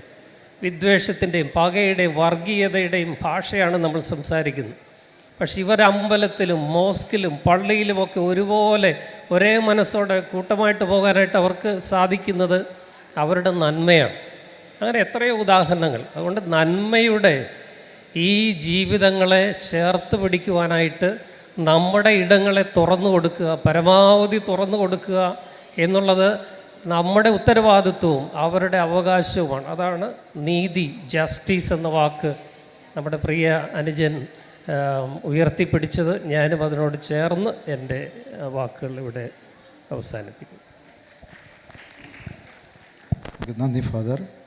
അടുത്ത് മഹേഷ് മാഷിനോട് ആണ് ചോദിക്കുന്നത്, എങ്ങനെയാണ് നമ്മുടെ സ്പേസുകളെ കൂടുതൽ സേക്രഡ് സ്പേസുകളെ കൂടുതൽ ഡിസേബിൾ ഫ്രണ്ട്ലി ആക്കാൻ നമുക്ക് കഴിയുന്നത്? അത് ശബരിമലയൊക്കെ പോകുമ്പോൾ നമ്മൾ കാണുന്നത് അവിടെ ആ മലയുടെ മുകളിലേക്കൊക്കെ ഇങ്ങനെ വയ്യാത്ത ആൾക്കാർ പോകുന്നത് കാണുമ്പോൾ ദൈവം ഇങ്ങോട്ട് ഇറങ്ങി വരും എന്നുള്ളതാണ്. അത് നമ്മുടെ സമൂഹം വളരെയധികം മാറേണ്ടതായൊരവസ്ഥ അതിലുണ്ട്. ഇപ്പം ഫാദർ പറഞ്ഞതുപോലെ നമ്മളുടെ പഴയ ക്ഷേത്രങ്ങളും പഴയ ഇതുമൊക്കെ മലയുടെ മുകളിലും അതേപോലെ അങ്ങനെ അല്ലല്ലോ ഉണ്ടാക്കപ്പെട്ടിരിക്കുന്നത്. അപ്പം അതുകൊണ്ട് അത് സമൂഹത്തിൽ നമ്മൾ ഇപ്പം അവരുടെ കയ്യിൽ ധാരാളം പൈസ ഉണ്ട് ഇവരുടെയൊക്കെ കയ്യിൽ. അപ്പോൾ അവർ വിചാരിച്ചാൽ അവർക്കൊരു അവയർനെസ് ഉണ്ടാക്കുകയാണെങ്കിൽ കുറച്ചുകൂടി ഇത്തരം സ്ഥലങ്ങൾ ഈ ഡിസേബിൾ ഫ്രണ്ട്ലി ആയിട്ട് നമുക്ക് മാറ്റിയെടുക്കാൻ കഴിയും എന്നുള്ളതാണ്. പക്ഷേ അതിലെ പ്രശ്നം ഒരു മനോഭാവത്തിൻ്റെ മാറ്റമാണ്. ഇത് എല്ലാ പ്രശ്നങ്ങളുടെയും ബേസിക്കായി നിലനിൽക്കുന്നത് ഇതിനെ ഒരു നോർമൽ, ഒരു സാധാരണ വ്യക്തിയാണെന്ന് അംഗീകരിക്കാനുള്ള നമ്മളുടെ മടിയാണ് പ്രശ്നം. ഇതിലൊരു അസാധാരണതയോ അല്ലെങ്കിൽ ഒരു വൈകല്യതയോ മറ്റെന്തെങ്കിലും അപൂർണതയുടെ ഒരു ഭാഗം ഇതിൽ നിലനിൽക്കുന്നില്ല. അത് പൂർണ്ണമായ ഒരു അവസ്ഥയിൽ തന്നെയാണ് നിലനിൽക്കുന്നത് എന്ന് അംഗീകരിക്കാനുള്ള നമ്മളുടെ മടി. അപ്പോൾ ഇതിൽ വൈകല്യം ഫാദർ പറഞ്ഞ പോലെ തന്നെ എനിക്കും തോന്നിയ പോയിൻ്റ്. കാരണം നമ്മളുടെ മനസ്സിലും വൈകല്യമുണ്ട്. ചില ആൾക്കാർ ഭയങ്കരമായിട്ട് ദേഷ്യം പിടിക്കുന്നവർ, അമിതമായിട്ട് അക്രമവാസന കാണിക്കുന്നവർ, എല്ലാ കയ്യും കാലും ഒക്കെ ശരീരവും ബുദ്ധിയും ഒക്കെ നിലനിൽക്കുന്നവർ കാണിക്കുന്ന വൈകല്യവും ഈ വൈകല്യങ്ങളുടെ ഒരു ഭാഗം തന്നെയാണ്. അപ്പോൾ നമ്മളൊക്കെ ആ തലത്തിൽ നോക്കുമ്പോൾ ഒരു തരത്തിൽ അല്ലെങ്കിൽ മറ്റൊരു തരത്തിലുള്ള ആന്തരികമായ വൈകല്യത്തിൻ്റെ അടിമകളാണ്. അപ്പോൾ ഇതിനെ മാറ്റിയെടുക്കേണ്ടതായിട്ടുള്ളത് അത്ര പെട്ടെന്ന് നമുക്ക്, പക്ഷേ ഇത് ഇത്തരത്തിലുള്ള ഇനീഷ്യേറ്റീവ്സ്, ഇത്തരത്തിലുള്ള സംസാരം കൊണ്ട്, ഇത്തരത്തിലുള്ള ഡിസ്കഷൻ കൊണ്ട് കുറച്ച് ആൾക്കാരുടെ ഇടയിലെങ്കിലും ഇതിനെ ആക്സെപ്റ്റ് ചെയ്യാനുള്ള ഇതിനൊരു നോർമലായിട്ടുള്ള ജീവിതമായി കാണാനുള്ള അവസ്ഥയിലേക്ക് എത്തിക്കാൻ സാധിക്കുക എന്നുള്ളത് തന്നെയാണ് ഈ മാറ്റത്തിനുള്ള വഴി. മതവിശ്വാസങ്ങളുടെയൊക്കെ പരിസരം പലപ്പോഴും നിറയെ പ്രഭാഷണങ്ങളും പരിപാടികളും റീലുകളും എല്ലാം കൊണ്ട് നിറഞ്ഞതാണ്. ശരിക്കും സത്യത്തിൽ ഈ വിധത്തിലുള്ള ഒരു കാഴ്ചപ്പാട് രൂപപ്പെടാൻ അടിസ്ഥാനമായിട്ടുള്ള വേദവാക്യങ്ങൾ, അതിന് ഈ കാലത്ത് നൽകപ്പെടേണ്ട ഒരു വിശദീകരണം ഉണ്ടാവും, ഒരു വിവരണം ഉണ്ടാവും. ആ വിധത്തിലുള്ള വർക്കുകൾ ശരിക്കും മതങ്ങളുടെ ഉള്ളിൽ നടക്കേണ്ടതാണ്. പിന്നെ മതപ്രഭാഷണങ്ങൾ നടക്കുന്നുണ്ട്, മതത്തിൻ്റെ അധ്യാപനങ്ങളെ പ്രചരിപ്പിക്കാൻ വേണ്ടിയിട്ടുള്ള പല വിധത്തിലുള്ള സിനിമകളായിട്ടും എഴുത്തുകളായിട്ടും പുസ്തകങ്ങളായിട്ടും എല്ലാം വരുന്നുണ്ട്. ഈ വിധത്തിലുള്ള ഒരു കാഴ്ചപ്പാടിന് ഒരാൾക്ക് മതത്തിൻ്റെ അടിസ്ഥാനത്തിൽ വല്ല റൂട്ടും അടിസ്ഥാനവും ഒരാൾക്ക് കിട്ടുന്നുണ്ടെങ്കിൽ അത് അയാൾ ശരിയായ രീതിയിൽ കാര്യത്തെ ഗ്രഹിക്കാത്തത് കൊണ്ടാണ്. അപ്പോൾ അതിന് ആ വിധത്തിൽ അറിവുള്ള ആളുകൾ അതിനെ വിവരിച്ചു കൊടുക്കാവുന്ന വിധത്തിലുള്ള രചനകൾ, അതുപോലെ തന്നെ മറ്റ് ഇപ്പോൾ ഇറങ്ങിക്കൊണ്ടിരിക്കുന്ന ഈ മൂവി റീല് പോലുള്ള സംഗതികളിലെല്ലാം ഒരിക്കലും ഈ വിധത്തിൽ ഇവരെ ഷെയിം ചെയ്യുന്നതോ അവഗണിക്കുന്നതോ ആയതായിട്ട് നമ്മൾ കാണുന്നില്ല. ഇതിനെല്ലാം വേണ്ട രീതിയിൽ പരിഗണന നൽകുന്നതായിട്ട് കാണുന്നു. ഈ രീതിയിലുള്ള എന്തെങ്കിലും ഈ മതവേദങ്ങളുടെ അടിസ്ഥാനങ്ങളെ ഈ വിധത്തിലുള്ള കാലത്തിനനുസൃതമായ ഒരു വിശദീകരണം, ഒരു വിവരണം അതിന് നൽകപ്പെടുന്നത് ഈ ഒരു കാഴ്ചപ്പാട് മാറുന്നതിൽ ഇതിനെ സഹായിക്കാൻ പറ്റും. ഞാനിവിടെ സേക്രഡ് സ്പേസ് എന്നുദ്ദേശിച്ചത് കുറെ കൂടി ഒരു വിപുലമായ അർത്ഥത്തിലാണ്. ആക്സസിബിലിറ്റി എന്നുള്ള തലത്തിലും കൂടെയാണ്. അതൊരു സ്ഥലം മാത്രമല്ല. അപ്പോൾ ടെക്സ്റ്റ് എത്രത്തോളം ഈ ടെക്സ്റ്റുകൾ ആക്സസ് ചെയ്യുന്നത്. ഇന്ന് രാവിലെ റയീസിനുമായിട്ട് സംസാരിക്കുമ്പോഴാണ് അതിൻ്റെ കുറേ ഉൾക്കാഴ്ചകൾ എനിക്ക് അദ്ദേഹം തന്നത്. അപ്പോൾ ഞാൻ റയീസിന് മൈക്ക് കൈമാറുകയാണ്. ഈ നമ്മളിങ്ങനെ ഡിസേബിൾഡ് ഫ്രണ്ട്ലി എന്ന് പറയുമ്പോഴും എപ്പോഴും നമുക്ക് മുന്നിൽ നിങ്ങൾ ജസ്റ്റ് ഒന്ന് ആലോചിച്ച് നോക്ക്, ഡിസേബിൾഡ് ഫ്രണ്ട്ലി ആയിട്ടുള്ള ഒരു സ്പേസിനെ കുറിച്ച് നിങ്ങൾക്ക് ആദ്യം വരുന്ന ഒരു ഇമാജിനേഷൻ എന്തായിരിക്കും എന്നുള്ളതാണ്. ജസ്റ്റ് ഒന്ന് ആലോചിച്ച് നോക്കൂ, ഒരു റാമ്പ് മാത്രമായിരിക്കും. റാമ്പിന് അങ്ങേപ്പുറത്ത് മറ്റൊരു കാര്യവും നമ്മളുടെ ബോധത്തിലേക്ക് ആദ്യത്തിൽ വന്നു ചേരുന്നില്ല എന്നുള്ളതാണ്. നമ്മളുടെ വിശുദ്ധ ഗ്രന്ഥങ്ങൾ എത്രത്തോളം ബ്രെയിൻ ലിപിയിൽ അവൈലബിളാണ് എന്നുള്ളതൊന്ന് ആലോചിച്ച് നോക്കിക്കഴിഞ്ഞാൽ, അതല്ലെങ്കിൽ അതിൻ്റെ വ്യാഖ്യാനങ്ങൾ, ഞങ്ങളാരും പണ്ഡിതരല്ലല്ലോ, അറിവ് പോലും നിഷേധിക്കപ്പെട്ട, അത് നേടാനുള്ള അവസരം പോലും നിഷേധിക്കപ്പെട്ട ഒരു ജനതയാണ്, ഒരു സമൂഹമാണ്. ആ സമൂഹത്തിൻ്റെ മുന്നിൽ നിങ്ങൾ ഖുർആനിത എന്ന് പറഞ്ഞിട്ട് അറബിയിലും ബൈബിള്, പുതിയ നിയമവും പഴയ നിയമവും കൊണ്ടുവന്ന് തന്നിട്ടും ഗീതയും മറ്റ് വേദപുസ്തകങ്ങളൊക്കെ കൊണ്ടുവന്ന് തന്നിട്ട് ഞങ്ങളിതെങ്ങനെയാണ് ഡീകോഡ് ചെയ്യുന്നത്? ഞാനിതെങ്ങനെയാണ് മനസ്സിലാക്കിയെടുക്കാൻ പോകുന്നത്? ഇവിടെ ഇതാ ഈ സെഷൻ ആരംഭിച്ചത് മുതൽ സൈൻ ലാംഗ്വേജ് ചെയ്തുകൊണ്ട് ഒരാൾ മാറിയുണ്ട്, മൂന്നാമത്തെ ആളാണെന്ന് തോന്നുന്നു. ഈ സൈൻ ലാംഗ്വേജ് ആവശ്യമുള്ള ഒന്നോ രണ്ടോ അതിലധികം ആളുകൾ ഇവിടെ ഉണ്ടോ എന്ന് ചോദിച്ചു കഴിഞ്ഞാൽ ഇല്ല എന്നായിരിക്കും ചിലപ്പോൾ അതിൻ്റെ ഒരു ഉത്തരം. എനിക്ക് അറിയുള്ളൂ കേട്ടോ. ആ മൈക്രോസ്കോപ്പിൻ്റെ മൈനോറിറ്റിയെ ഉൾക്കൊള്ളാൻ ഈ വേദി തയ്യാറാവുന്നുണ്ടെങ്കിൽ എന്തുകൊണ്ടാണ് നമ്മളുടെ സേക്രഡ് സ്പേസുകൾ, അത്തരം ഇടങ്ങൾ ഈ ആളുകൾക്ക് തുറന്നു കൊടുക്കാത്തത്? നമ്മളുടെ എത്ര ജുമുഅ കുത്തുബുകൾ, എത്ര പ്രാർത്ഥന മന്ത്രങ്ങൾ നമുക്ക് സൈൻ ലാംഗ്വേജിലും ബ്രെയിൻ ലിപിയിലൊക്കെ അവൈലബിളാണ് എന്നൊന്ന് ആലോചിച്ച് നോക്കിയാൽ മതി.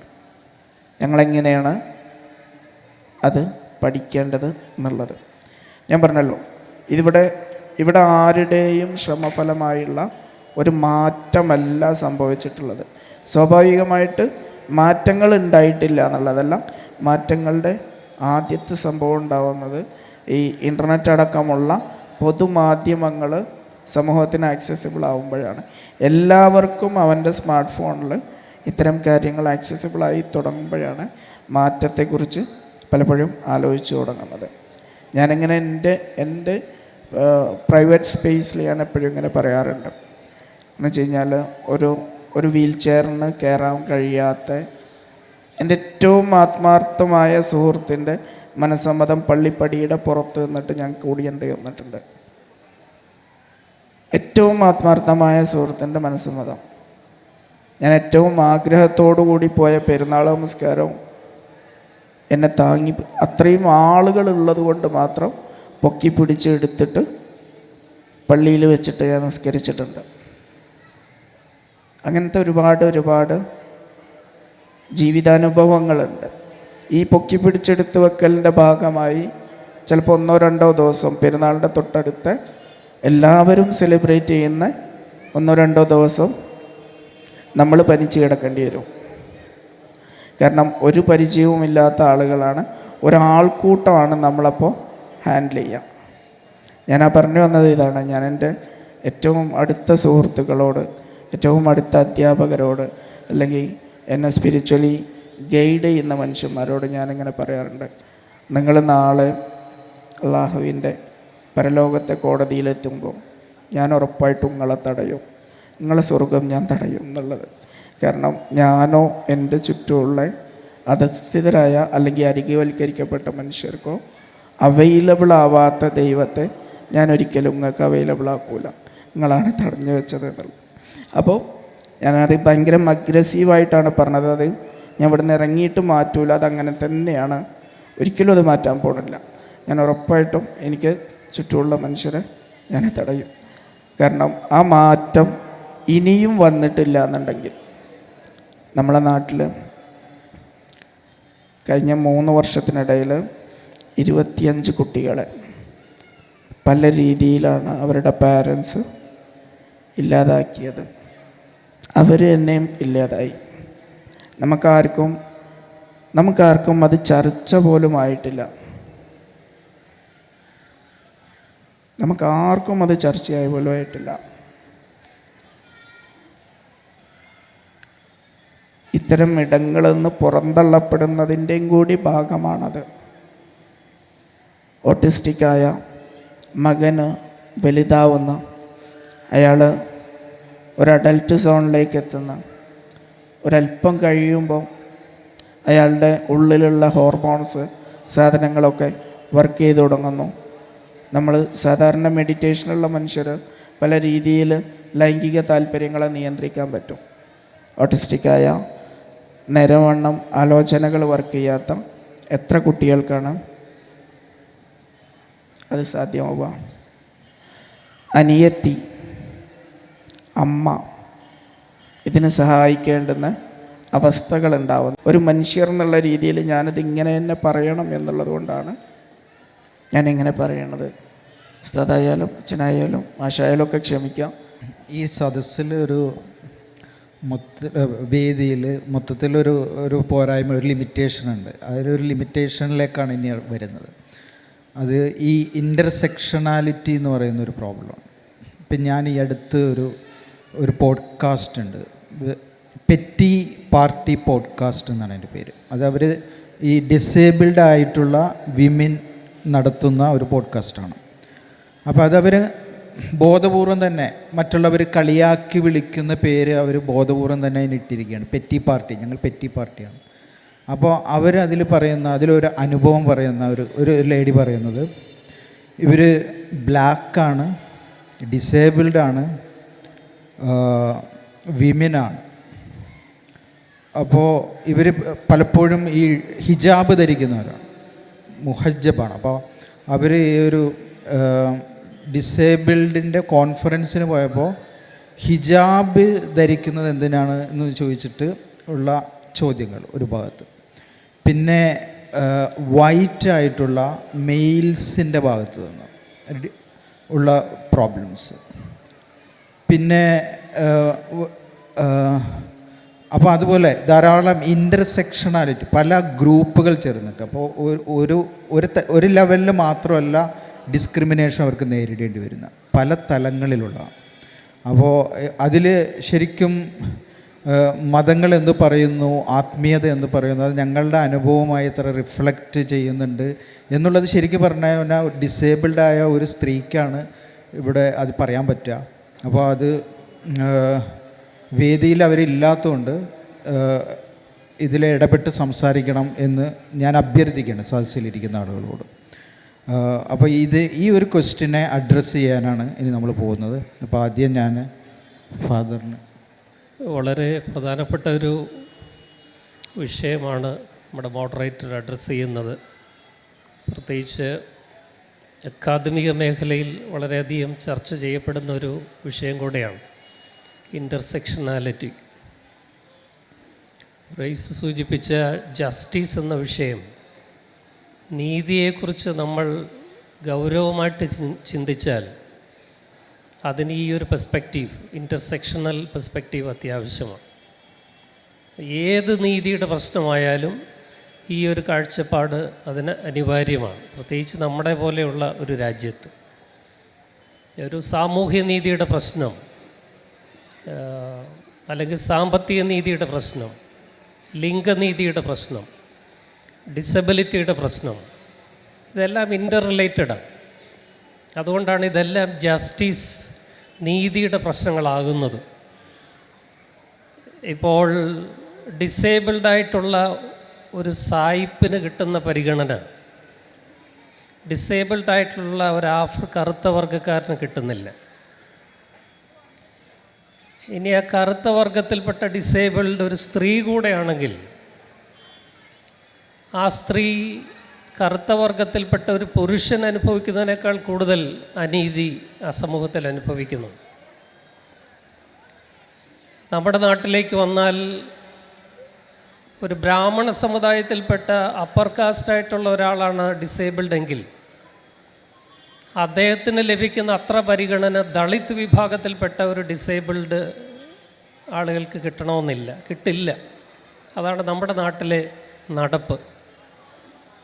അതുകൊണ്ട് ഈ സെക്ഷനാലിറ്റീസ് എല്ലാം, അത് ജെൻഡർ ആയിക്കോട്ടെ, കാസ്റ്റ് ആയിക്കോട്ടെ, ക്ലാസ് ആയിക്കോട്ടെ, റേസ് ആയിക്കോട്ടെ, ഡിസബിലിറ്റി, എബിലിറ്റി, ഇതൊന്നുമായിക്കോട്ടെ, ഇതെല്ലാം ഇൻ്റർ റിലേറ്റഡാണ്. അതുകൊണ്ട് തന്നെ നമ്മൾ ഈ വിഷയത്തെ ആ ഒരു പശ്ചാത്തലത്തിൽ, കാഴ്ചപ്പാടിൽ കണ്ടാലേ സമഗ്രമായിട്ട് നമുക്കതിനെ വീക്ഷിക്കുവാനായിട്ട് സാധിക്കുകയുള്ളൂ. ഇപ്പോൾ സാമൂഹ്യ നീതിയുടെ പ്രശ്നമെന്ന് പറഞ്ഞ് എല്ലാവരെയും ഒരേ തുലാസിൽ അളക്കുവാൻ നമ്മുടെ രാജ്യത്ത് സാധിക്കത്തില്ല. അതുകൊണ്ടാണ് ഇന്ന് പ്രത്യേക ജാതിയിൽപ്പെട്ടവർ ഇന്നും അടിച്ചമർത്തപ്പെട്ടവരായിട്ട് കഴിയുന്നത്. അത് ജാതി വ്യവസ്ഥയുടെ ആ വലിയ അടിച്ചമർത്തലിൻ്റെ തീവ്രതയാണ് കാണിക്കുന്നത്. അതുകൊണ്ട് ജാതി അഡ്രസ്സ് ചെയ്യാതെ ഇന്ത്യയിൽ ഒരു കാര്യവും നമുക്ക് നടപ്പിലാക്കുവാൻ, നീതി നടപ്പിലാക്കുവാൻ സാധിക്കുകയില്ല. അതുകൊണ്ട് ജാതി മുതൽ മതം മോഡറേറ്റർ സൂചിപ്പിച്ചു അതിൻ്റെ കാര്യങ്ങൾ. ജാതിയാകട്ടെ, മതമാകട്ടെ, ലിംഗമാകട്ടെ, വംശമാകട്ടെ, റേസാകട്ടെ, ഡിസബിലിറ്റി ആകട്ടെ, സെക്ഷൽ ഓറിയൻറ്റേഷൻ ആകട്ടെ, ഇങ്ങനെ ധാരാളം വകഭേദങ്ങൾ ഈ അനീതിയുമായിട്ട് ബന്ധപ്പെട്ടുണ്ട്. ഇതെല്ലാം കൂടി കൂട്ടി വായിച്ചെങ്കിലേ നമുക്കൊരു പ്രശ്നത്തെ അതിൻ്റെ സമഗ്രതയിൽ ഉൾക്കൊള്ളുവാനും സാധിക്കുകയുള്ളൂ. അതുകൊണ്ടാണ് ഇനി സ്റ്റിഗ്മ എന്നൊരു പദം നേരത്തെ ഉപയോഗിച്ചത്. ചില സമുദായങ്ങളുടെ ഇടയിൽ ഡിസബിലിറ്റിയെക്കുറിച്ച് പറയുമ്പോൾ സ്റ്റിഗ്മ കുറവാണ്. ചില സമുദായങ്ങളുടെ വിഭാഗങ്ങളുടെ ഇടയിൽ സ്റ്റിഗ്മ കൂടുതലാണ്. ഇപ്പം ഞങ്ങൾക്കൊരു റെസിഡൻഷ്യൽ സ്കൂള് ആരംഭിക്കണമെന്ന് ഞങ്ങളുടെ മനസ്സിൽ ആദ്യം തോന്നൽ വന്നത് നവയാനം എന്ന പ്രോഗ്രാമായിട്ട് ബന്ധപ്പെട്ടാണ്. ഒരമ്മയുടെ കരച്ചിലാണ്. എൻ്റെ മകൻ ആദ്യം മരിക്കണമെന്ന് പ്രാർത്ഥിക്കുന്ന ഒരമ്മ, ഞാനത് കഴിഞ്ഞേ മരിക്കാവൂ എന്ന് കരഞ്ഞ് നിലവിളിക്കുന്ന ഒരമ്മയുടെ വേദനയിൽ നിന്നാണ് റെസിഡൻഷ്യൽ സ്കൂൾ ആവശ്യമാണെന്നൊരു ചിന്ത ഞങ്ങളുടെ മനസ്സിലേക്ക് വരുന്നത്. പക്ഷേ ദളിത് വിഭാഗത്തിൽ പാവപ്പെട്ട ജനങ്ങളുടെ ഇടയിലെ കുട്ടികളെ നോക്കാനായിട്ട് അച്ഛനും അമ്മയ്ക്കും താല്പര്യമാണ്. പക്ഷേ അവർക്ക് പണിക്ക് പോകാൻ അവരുടെ സാമ്പത്തിക കാര്യങ്ങളോടെ നടക്കണമല്ലോ. അതുകൊണ്ട് ഒരാളെങ്കിലും പണിക്ക് പോകാനായിട്ട് സാധിക്കുന്നെങ്കിലേ ഇത് നടക്കുകയുള്ളൂ. അതേസമയം പണക്കാരുടെ വീട്ടിൽ, അപ്പർ കാസ്റ്റിൻ്റെ വീട്ടിലൊക്കെ ആണെങ്കിൽ ഈ കുട്ടികളെ എങ്ങനെയെങ്കിലും എവിടെ കൊണ്ട് ഒന്നിൽ നട തള്ളുകയോ അല്ലെങ്കിൽ ഏതെങ്കിലും റെസിഡൻഷ്യൽ സ്കൂളിലാക്കിയിട്ട് ആ ഭാരം ഒഴിവാക്കാനുള്ള ടെൻഡൻസിയൊക്കെ അവിടെയാണ് കൂടുതൽ. അപ്പോൾ ഇതെല്ലാം നമ്മുടെ സോഷ്യൽ അനാലിസിസിൽ വരുന്നെങ്കിൽ മാത്രമേ ഈ ഡിസബിലിറ്റി പോലെയുള്ള വിഷയങ്ങളെ അതിൻ്റെ സമഗ്രതയിൽ നമുക്ക് അഡ്രസ്സ് ചെയ്യുവാനായിട്ട് സാധിക്കൂ.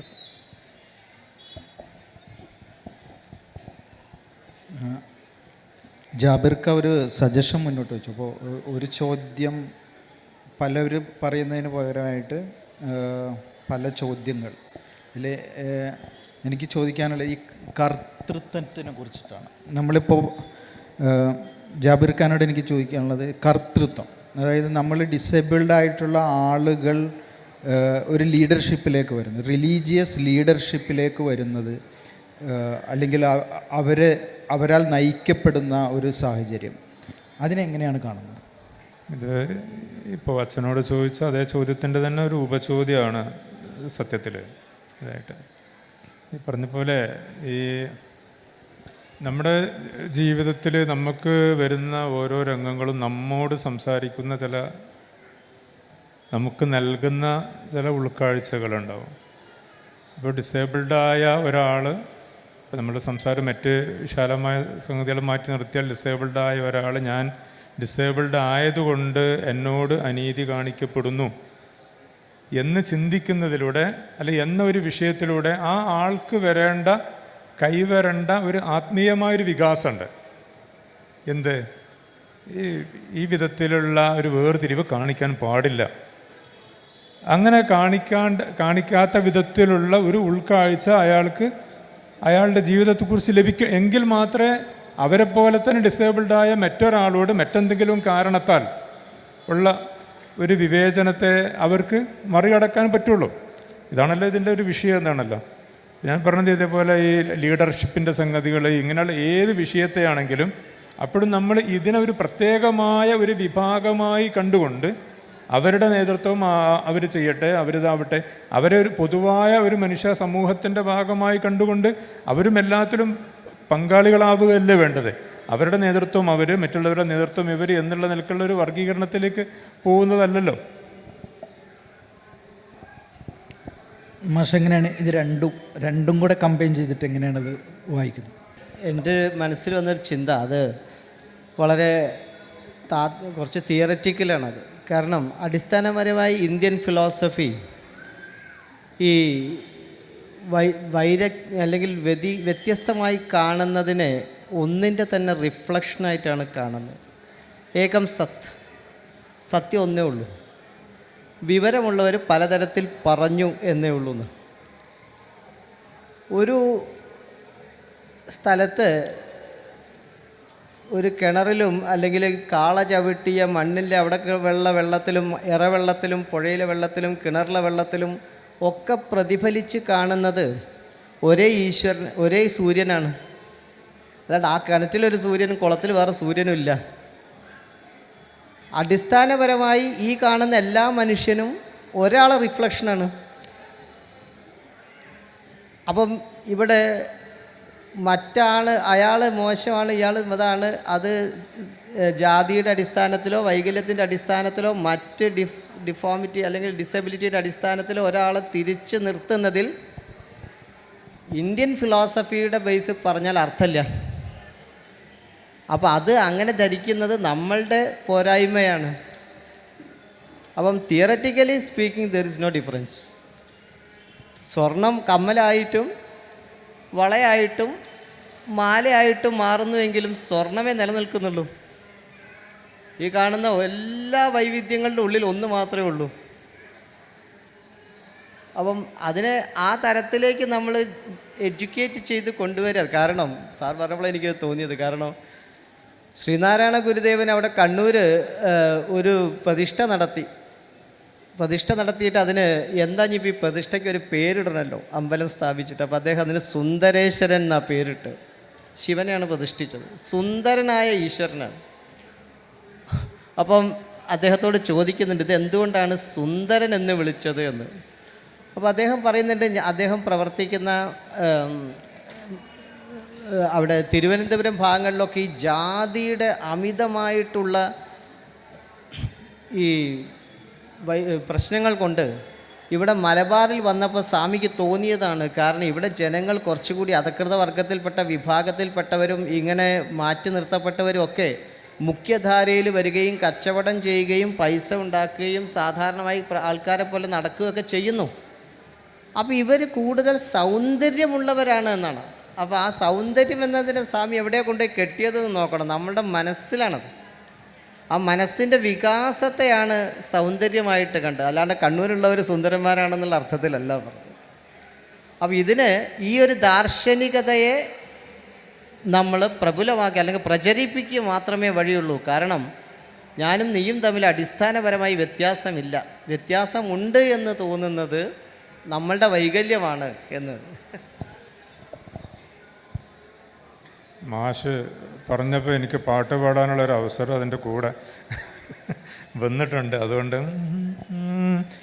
കണ്ണാലെ കണ്ട റബ്ബൻ്റെ ജീവിതം പോലെ സുന്ദരനാം, കണ്ണാലെ കണ്ട റബ്ബൻ്റെ ജീവിതം പോലെ സുന്ദരനാം, കണ്ടാലോ കണ്ടുമതി വരാതുള്ള കുഫുവൊത്ത അതിശയമാം, കണ്ടാലോ കണ്ടുമതി വരാതുള്ള കുഫുവൊത്ത അതിശയമാ.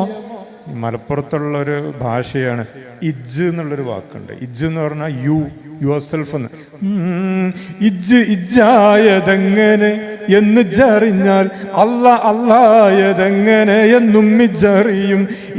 ഇജ്ജായതെങ്ങനെ എന്ന് ജറിഞ്ഞാൽ അല്ലായതെങ്ങനെ എന്നും ഇജ്ജറിയും.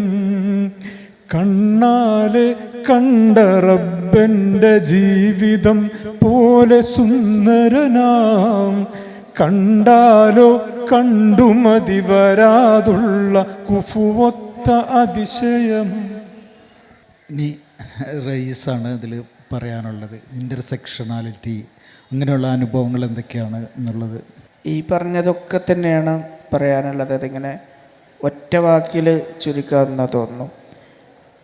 ഒരു ഡബിൾ ഡിസ്ക്രിമിനേഷൻ വരും. ചിലപ്പോൾ അത് ട്രിപ്പിളാവും, 3, 4, 5 ഒക്കെ ആവും. അതാണ് സംഭവിക്കുന്നത്. ഡിസേബിൾഡായിട്ടുള്ള സ്ത്രീകളുടെ അല്ലെങ്കിൽ മറ്റ് കമ്മ്യൂണിറ്റികളിൽ നിന്നുള്ള പലതരത്തിലുള്ള കമ്മ്യൂണിറ്റികളിൽ ഡിസബിലിറ്റി പലതരത്തിലാണ് എന്ന് തന്നെയാണ് ഞാൻ മനസ്സിലാക്കുന്നത്. ഡിസബിലിറ്റി അനുഭവങ്ങൾ പലതരത്തിൽ തന്നെയാണ്. കാരണം ഈ പറയുന്ന സാധ്യതകളിലേക്ക് വരാൻ പലപ്പോഴും കുറച്ചധികം തടസ്സങ്ങളുണ്ട്. ഇപ്പോൾ നേരത്തെ അച്ഛൻ പറഞ്ഞു, ഒരു മിഡിൽ ക്ലാസ് അല്ലെങ്കിൽ ഒരു അപ്പർ മിഡിൽ ക്ലാസ് മനുഷ്യർ ഈ പല സെൻറ്ററുകളിൽ, ഡേ കെയറുകളിൽ ഒക്കെ കൊണ്ടു ചെന്നാക്കുമ്പോൾ പിന്നെ നേരത്തെ കുറച്ചുകൂടി അടിസ്ഥാനപരമായ അല്ലെങ്കിൽ കുറച്ചുകൂടി മാറ്റി നിർത്തപ്പെട്ട പിന്നെ കമ്മ്യൂണിറ്റികളിൽ ഈ അനുഭവങ്ങൾ കുറച്ചുകൂടി പെയിൻഫുള്ളാണ്. എന്ന് വെച്ച് കഴിഞ്ഞാൽ ഇങ്ങനെ കൊണ്ടുപോയി ആക്കാനും വയ്യ, ഒപ്പം നിന്നും നോക്കാനും വയ്യാത്തൊരവസ്ഥയാണുള്ളത്. അപ്പം അത് അവിടെ സ്ത്രീയാകുമ്പോൾ പിന്നെ മറ്റ് ഈ കമ്മ്യൂണിറ്റി, ക്ലാസ്, ഇങ്ങനത്തെ പലതരത്തിലുള്ള വേർതിരിവുകൾ നിലനിൽക്കുന്ന ഒരു രാജ്യത്താണല്ലോ നമ്മളുള്ളത്. ഇങ്ങോട്ട് നമ്മൾ എന്ന് പറയുന്ന ഒരു അധോലോക കള്ളം നമ്മളിങ്ങനെ കുട്ടിക്കാലം മുതൽ നമ്മളിങ്ങനെ പറഞ്ഞു പഠിപ്പിക്കും. നമ്മളാണ്, നമ്മളൊന്നാണ് എന്നൊക്കെയുള്ളത്. അങ്ങനെ ഒരു നമ്മളൊന്നും ഇല്ല എന്നാണ്. പിന്നെ കുറേ വേണമെങ്കിൽ അതിനെങ്ങനെ ഭയങ്കര റൊമാൻറ്റിക്കായിട്ടും റൊമാൻറ്റിസൈസ് ചെയ്തിട്ടൊക്കെ ഇങ്ങനെ നമ്മൾ എന്നൊക്കെ പറയാം. അങ്ങനെയൊന്നുമില്ല. നമ്മളിങ്ങനെ കുറേ കമ്പാർട്ട്മെൻറ്റുകൾ തന്നെയാണ്. ആ യാഥാർത്ഥ്യത്തെ ഉൾക്കൊള്ളുകയും പിന്നെ അതിൽ നമ്മൾ യാഥാർത്ഥ്യത്തെ ഉൾക്കൊള്ളുമ്പോൾ മാത്രമാണ് നമുക്കതിൽ പരിഹാരങ്ങൾ തേടാൻ പറ്റുള്ളൂ. ഇപ്പോൾ കേരള ഡിസബിലിറ്റി ഫെസ്റ്റിവൽ എന്നാണല്ലോ നമ്മൾ പേരിട്ടത്.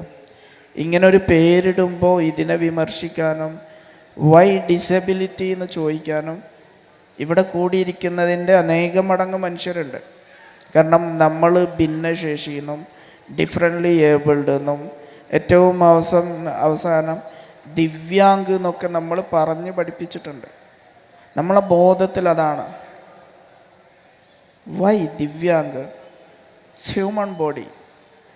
നിങ്ങളിത് ദൈവത്തിന് കൊടുക്കല്ലേ? മനുഷ്യൻ്റെ ശരീരം.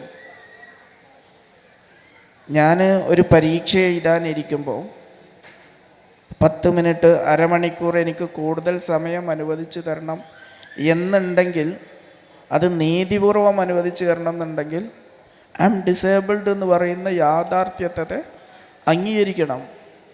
വിഭിന്നമായ മറ്റെന്തോ ശേഷിയുണ്ടെങ്കിൽ പിന്നെന്തിനാണ് എനിക്കൊരു അരമണിക്കൂർ കൂടുതൽ? അത് അനീതിയാണല്ലോ.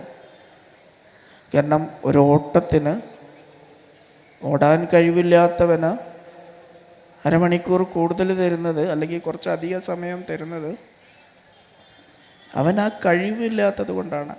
ആ പരിമിതിയെ അഡ്രസ്സ് ചെയ്തുകൊണ്ട് നമ്മൾ യാഥാർത്ഥ്യത്തെ ഉൾക്കൊണ്ടുകൊണ്ട് പണിയെടുത്താൽ മാത്രമേ നമുക്കിത് നടക്കുകയുള്ളൂ. ഞങ്ങൾ ദിവ്യാംഗരാണ്, ദൈവത്തിൻ്റെ മക്കളാണ്, മാലാഖമാരാണ്. നോ, ഹ്യൂമൺ, മനുഷ്യൻ. അങ്ങനെ തന്നെ പറയും. മജിയും ചോരയും വേദനയും മലവും മൂത്രവും ദുർഗന്ധവും ഒക്കെ വരുന്ന മനുഷ്യൻ. അതിനെ നിങ്ങൾ റദ്ദ് ചെയ്ത് കഴിഞ്ഞാൽ, ആ യാഥാർത്ഥ്യത്തെ റദ്ദ് ചെയ്ത് കഴിഞ്ഞാൽ നിങ്ങൾക്ക് എളുപ്പമാണ് ഇതെവിടെയെങ്കിലും കൊണ്ടുപോയിട്ട് പ്രതിഷ്ഠിക്കാം. ഒരവകാശവും ചോദിക്കാൻ വരില്ല. ഏതെങ്കിലും ദൈവം ഏതെങ്കിലും കോവിലിൽ നിന്ന്, ഏതെങ്കിലും മൾത്താരയിൽ നിന്ന്, ഏതെങ്കിലും മെമ്പറിൻ്റെ ഇറങ്ങിയിട്ട് ഇതിൻ്റെതാണെന്ന് പറഞ്ഞിട്ടുണ്ടോ? ഇല്ല.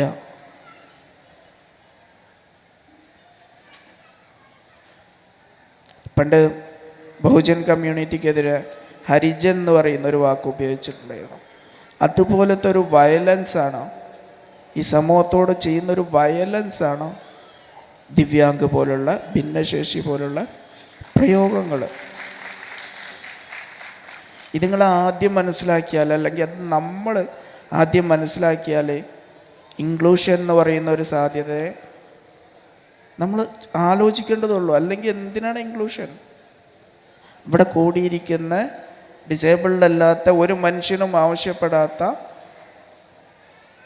ഒരു കാര്യത്തെ എന്തുകൊണ്ടാണ് ഡിസേബിൾഡ് കമ്മ്യൂണിറ്റി ഇൻക്ലൂഷൻ എന്ന് പറഞ്ഞിട്ട് ചോദിക്കുന്നത്? ഉൾച്ചേർക്ക്. കാരണം അങ്ങനെയല്ല നിങ്ങൾ ലോകത്തെ പടച്ചിട്ടുള്ളത്.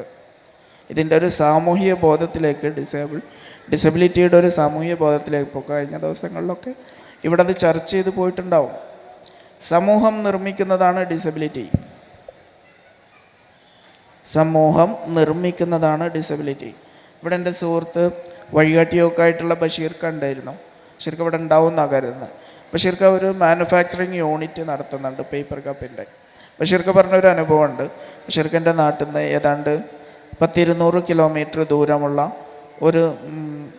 ഒരു ഏജൻസിയിലേക്ക് മൂപ്പര് നാട്ടിൽ നിന്ന് അതിരാവിലെ ഇറങ്ങിയിട്ട് ഡ്രൈവ് ചെയ്ത് പോകുന്നു. ഈ 200 മീറ്ററും ബഷീർക്ക ഡിസേബിൾഡ് അല്ല. ഈ ഏജൻസിയുടെ പടികൾ മാത്രം, അല്ലെങ്കിൽ ആ ദൂരത്തിലെ 10 മീറ്റർ മാത്രമാണ് ബഷീർക്ക ഡിസേബിൾഡ് ആയത്. നിങ്ങൾ നിർമ്മിക്കുന്നതാണ്. ഇവിടെ എക്സ്പീരിയൻസ് സെൻറ്റർ ഉണ്ട്. നമ്മൾ സാധാരണ വെക്കുന്ന പടികൾ, ഇതാ നമ്മൾ സ്റ്റേജിലേക്ക് കയറുന്ന പടികൾ കുറച്ചുകൂടി കനത്തിലായാൽ എത്ര പേർക്ക് കയറാൻ പറ്റും?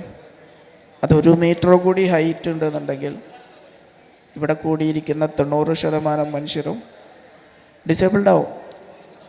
നമ്മളുടെ ബസ്സുകൾ, പൊതു ഇടങ്ങൾ, പള്ളികൾ, ഇതൊക്കെ സാധാരണക്കാരുടെ ഒരു പൊതു സമൂഹത്തിൻ്റെ ആവശ്യത്തിനനുസരിച്ച് നിർമ്മിച്ചത് കൊണ്ടാണത്. അതുകൊണ്ടാണ് ഈ മൈനോറിറ്റി, ഈ 2.5% വരുന്ന മനുഷ്യർ പുറന്തള്ളപ്പെടുന്നത്. അവരെയും കൂടി ഉൾക്കൊള്ളുന്ന രീതിയിൽ പിന്നെ അതിനെ മാറ്റിപ്പണിയുക എന്നുള്ളതാണ്. അത് പിന്നെ ഇപ്പം നമ്മുടെ നാട്ടിലെ പള്ളികളിലൊക്കെ ഈ അടുത്ത കാലങ്ങളിലൊക്കെ ബാക്കിലൊരു ചെയർ വന്നു തുടങ്ങിയിട്ടുണ്ട്. ബാക്ക് പെയിനുള്ള മനുഷ്യർക്ക് ഇരിക്കാനാണ് എന്നാണ് പറയുന്നത്. കുറച്ച് ദിവസം മുമ്പ് പോയ ഒരു പള്ളിയിൽ അങ്ങനെ ചാരിയിരിക്കാനുള്ള ഒരു പടി തന്നെ ഫസ്റ്റത്തെ വരിയിൽ നിർമ്മിച്ചിട്ടുണ്ട്. ആ പള്ളിയിലേക്കും എന്നെ എടുത്ത് കയറ്റുക ചെയ്ത്. അങ്ങനെ ബാക്ക് പെയിനുള്ള മനുഷ്യനെ പോലും ഉൾക്കൊള്ളാൻ നമ്മൾ തയ്യാറാകുമ്പോൾ ഈ ഒരു സമൂഹത്തെ നമ്മൾ മാറ്റി നിർത്തുന്ന ഇത് പല വിഭാഗങ്ങളായിട്ട് എടുക്കുമ്പോൾ ഞാൻ പറഞ്ഞല്ലോ, പലതരത്തിലുള്ള ആദ്യമേ അനുഭവിക്കുന്ന വ്യത്യാസങ്ങൾക്ക്, അവഗണനകൾക്ക്, മാറ്റി നിർത്തലുകൾക്ക് ഒപ്പം ഇത്തരം സാധനങ്ങളും കൂടി വന്നു ചേരുന്നു എന്നുള്ളതാണ്. Thank you. യാഥാർത്ഥ്യമാണ്. അതിനെ ഉൾക്കൊണ്ട് കഴിഞ്ഞാൽ നമുക്ക് പരിഹാരത്തെക്കുറിച്ച് ആലോചിക്കാം. അതല്ല, ഇവിടെ ഒരു പ്രശ്നങ്ങളൊന്നുമില്ല.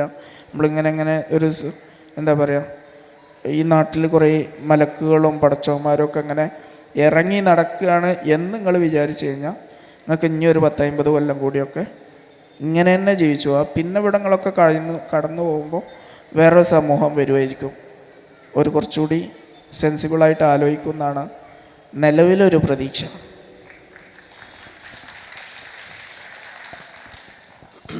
റൈസ് പറഞ്ഞ ആ കാര്യം ഒന്ന് അടിവരയിട്ട് പറയാനായിട്ടൊരാഗ്രഹം തോന്നിയതുകൊണ്ട് മോഡറേറ്ററുടെ അനുവാദം വാങ്ങുകയാണ്. 1 മിനിറ്റിൽ തീർത്തോളാം. ഈ വളരെ ഇതുവരെ നമ്മൾ ചർച്ച ചെയ്തതിൽ ഏറ്റവും പ്രധാനപ്പെട്ട പോയിൻ്റാണ് റൈസ് പറഞ്ഞതെന്ന് എനിക്ക് തോന്നുന്നു. എന്നെ വല്ലാതെ സ്പർശിക്കുകയും ചെയ്തു. അതായത് ഈ നീതിയുടെ പ്രശ്നങ്ങൾ വരുമ്പോൾ നമുക്ക് ഏറ്റവും എളുപ്പമുള്ള ഒരു പരിപാടിയാണ് ദൈവത്തെ അങ്ങ് ഏൽപ്പിക്കുക, അല്ല ഇവരെ അങ്ങ് ദൈവമാക്കുക. The tendency to deify the oppressed people. അവരെ ദൈവീകരിച്ചങ്ങ് നിർത്തിക്കഴിഞ്ഞാൽ പിന്നെ നമ്മുടെ ജോലി കഴിഞ്ഞു. പിന്നെ നമുക്കിത് ഫേസ് ചെയ്യേണ്ട കാര്യമില്ലല്ലോ. അതാണ് അദ്ദേഹം ഉന്നയിച്ചൊരു പ്രധാനപ്പെട്ട. അതുകൊണ്ട് അംബേദ്കർ പറയുന്നുണ്ട്, ഈ ജാതിയുടെ പ്രശ്നമായിട്ട് വരുമ്പോൾ എല്ലാ മനുഷ്യരും ദൈവത്തിൻ്റെ മുമ്പിൽ സമന്മാരാണെന്ന് പറയുന്നവരെ നിങ്ങൾ സൂക്ഷിക്കണം. ദൈവത്തിന് മുമ്പിൽ എല്ലാവരും സമന്മാരാണെന്ന് പറയുന്നവരെ വിശ്വസിക്കരുത്. കാരണം അതിന് ഒരു ചെലവുമില്ലാത്തൊരു പ്രസ്താവനയാണ്. മനുഷ്യരുടെ മുമ്പിൽ എല്ലാവരും സമന്മാരാണെന്ന് പറയുന്നവരെ മാത്രമേ നിങ്ങൾ ആദരിക്കാവൂ. നിയമത്തിൻ്റെ മുമ്പിലും മനുഷ്യരുടെ മുമ്പിലും എല്ലാവരും സമന്മാരാണെന്ന് പറയാൻ ആർജവം വേണം, ധൈര്യം വേണം, കമ്മിറ്റ്മെൻറ്റ് വേണം. ദൈവത്തിന് വിടുകയല്ല, ദൈവമാക്കുകയല്ല വേണ്ടത്. ഇപ്പം ഞങ്ങളുടെ സമുദായത്തിൽ, ക്രിസ്തീയ സഭയിൽ കന്യകമറിയാമിന് ദൈവത്തിൻ്റെയൊക്കെ പ്രാധാന്യം കൊടുത്തു കളയും. മാതർ മേരി ദൈവത്തിൻ്റെ അമ്മ എന്നൊക്കെ പറയും. പക്ഷെ സ്ത്രീകളെ ആരാധനയുടെ പ്രധാന സ്ഥലത്തേക്ക് കയറ്റത്തില്ല. ഈ കന്യകമറിയാമ സ്ത്രീയായിരുന്നു, പക്ഷെ അതൊന്നും ഇവിടെ വിഷയമല്ല. ദൈവമാക്കി വെക്കും. പക്ഷേ മനുഷ്യരുടെ കാര്യം വരുമ്പോൾ ഇതൊന്നും ബാധകമല്ലാത്ത ഈ ഡബിൾ സ്റ്റാൻഡേർഡ്, ഹിപ്പോക്രസി എന്ന് പറയുന്നതാണ് റൈസ് ചൂണ്ടിക്കാണിച്ചത്. അത് നമ്മൾ വളരെ ഗൗരവമായിട്ട് എടുക്കണം. ഇവരെ ആദർശവൽക്കരിച്ച് റൊമാൻറ്റിസൈസ് ചെയ്ത് ഡീഫൈ ചെയ്ത് അവരുടെ അവകാശങ്ങൾ ഇല്ലാതാക്കുകയല്ല വേണ്ടത്.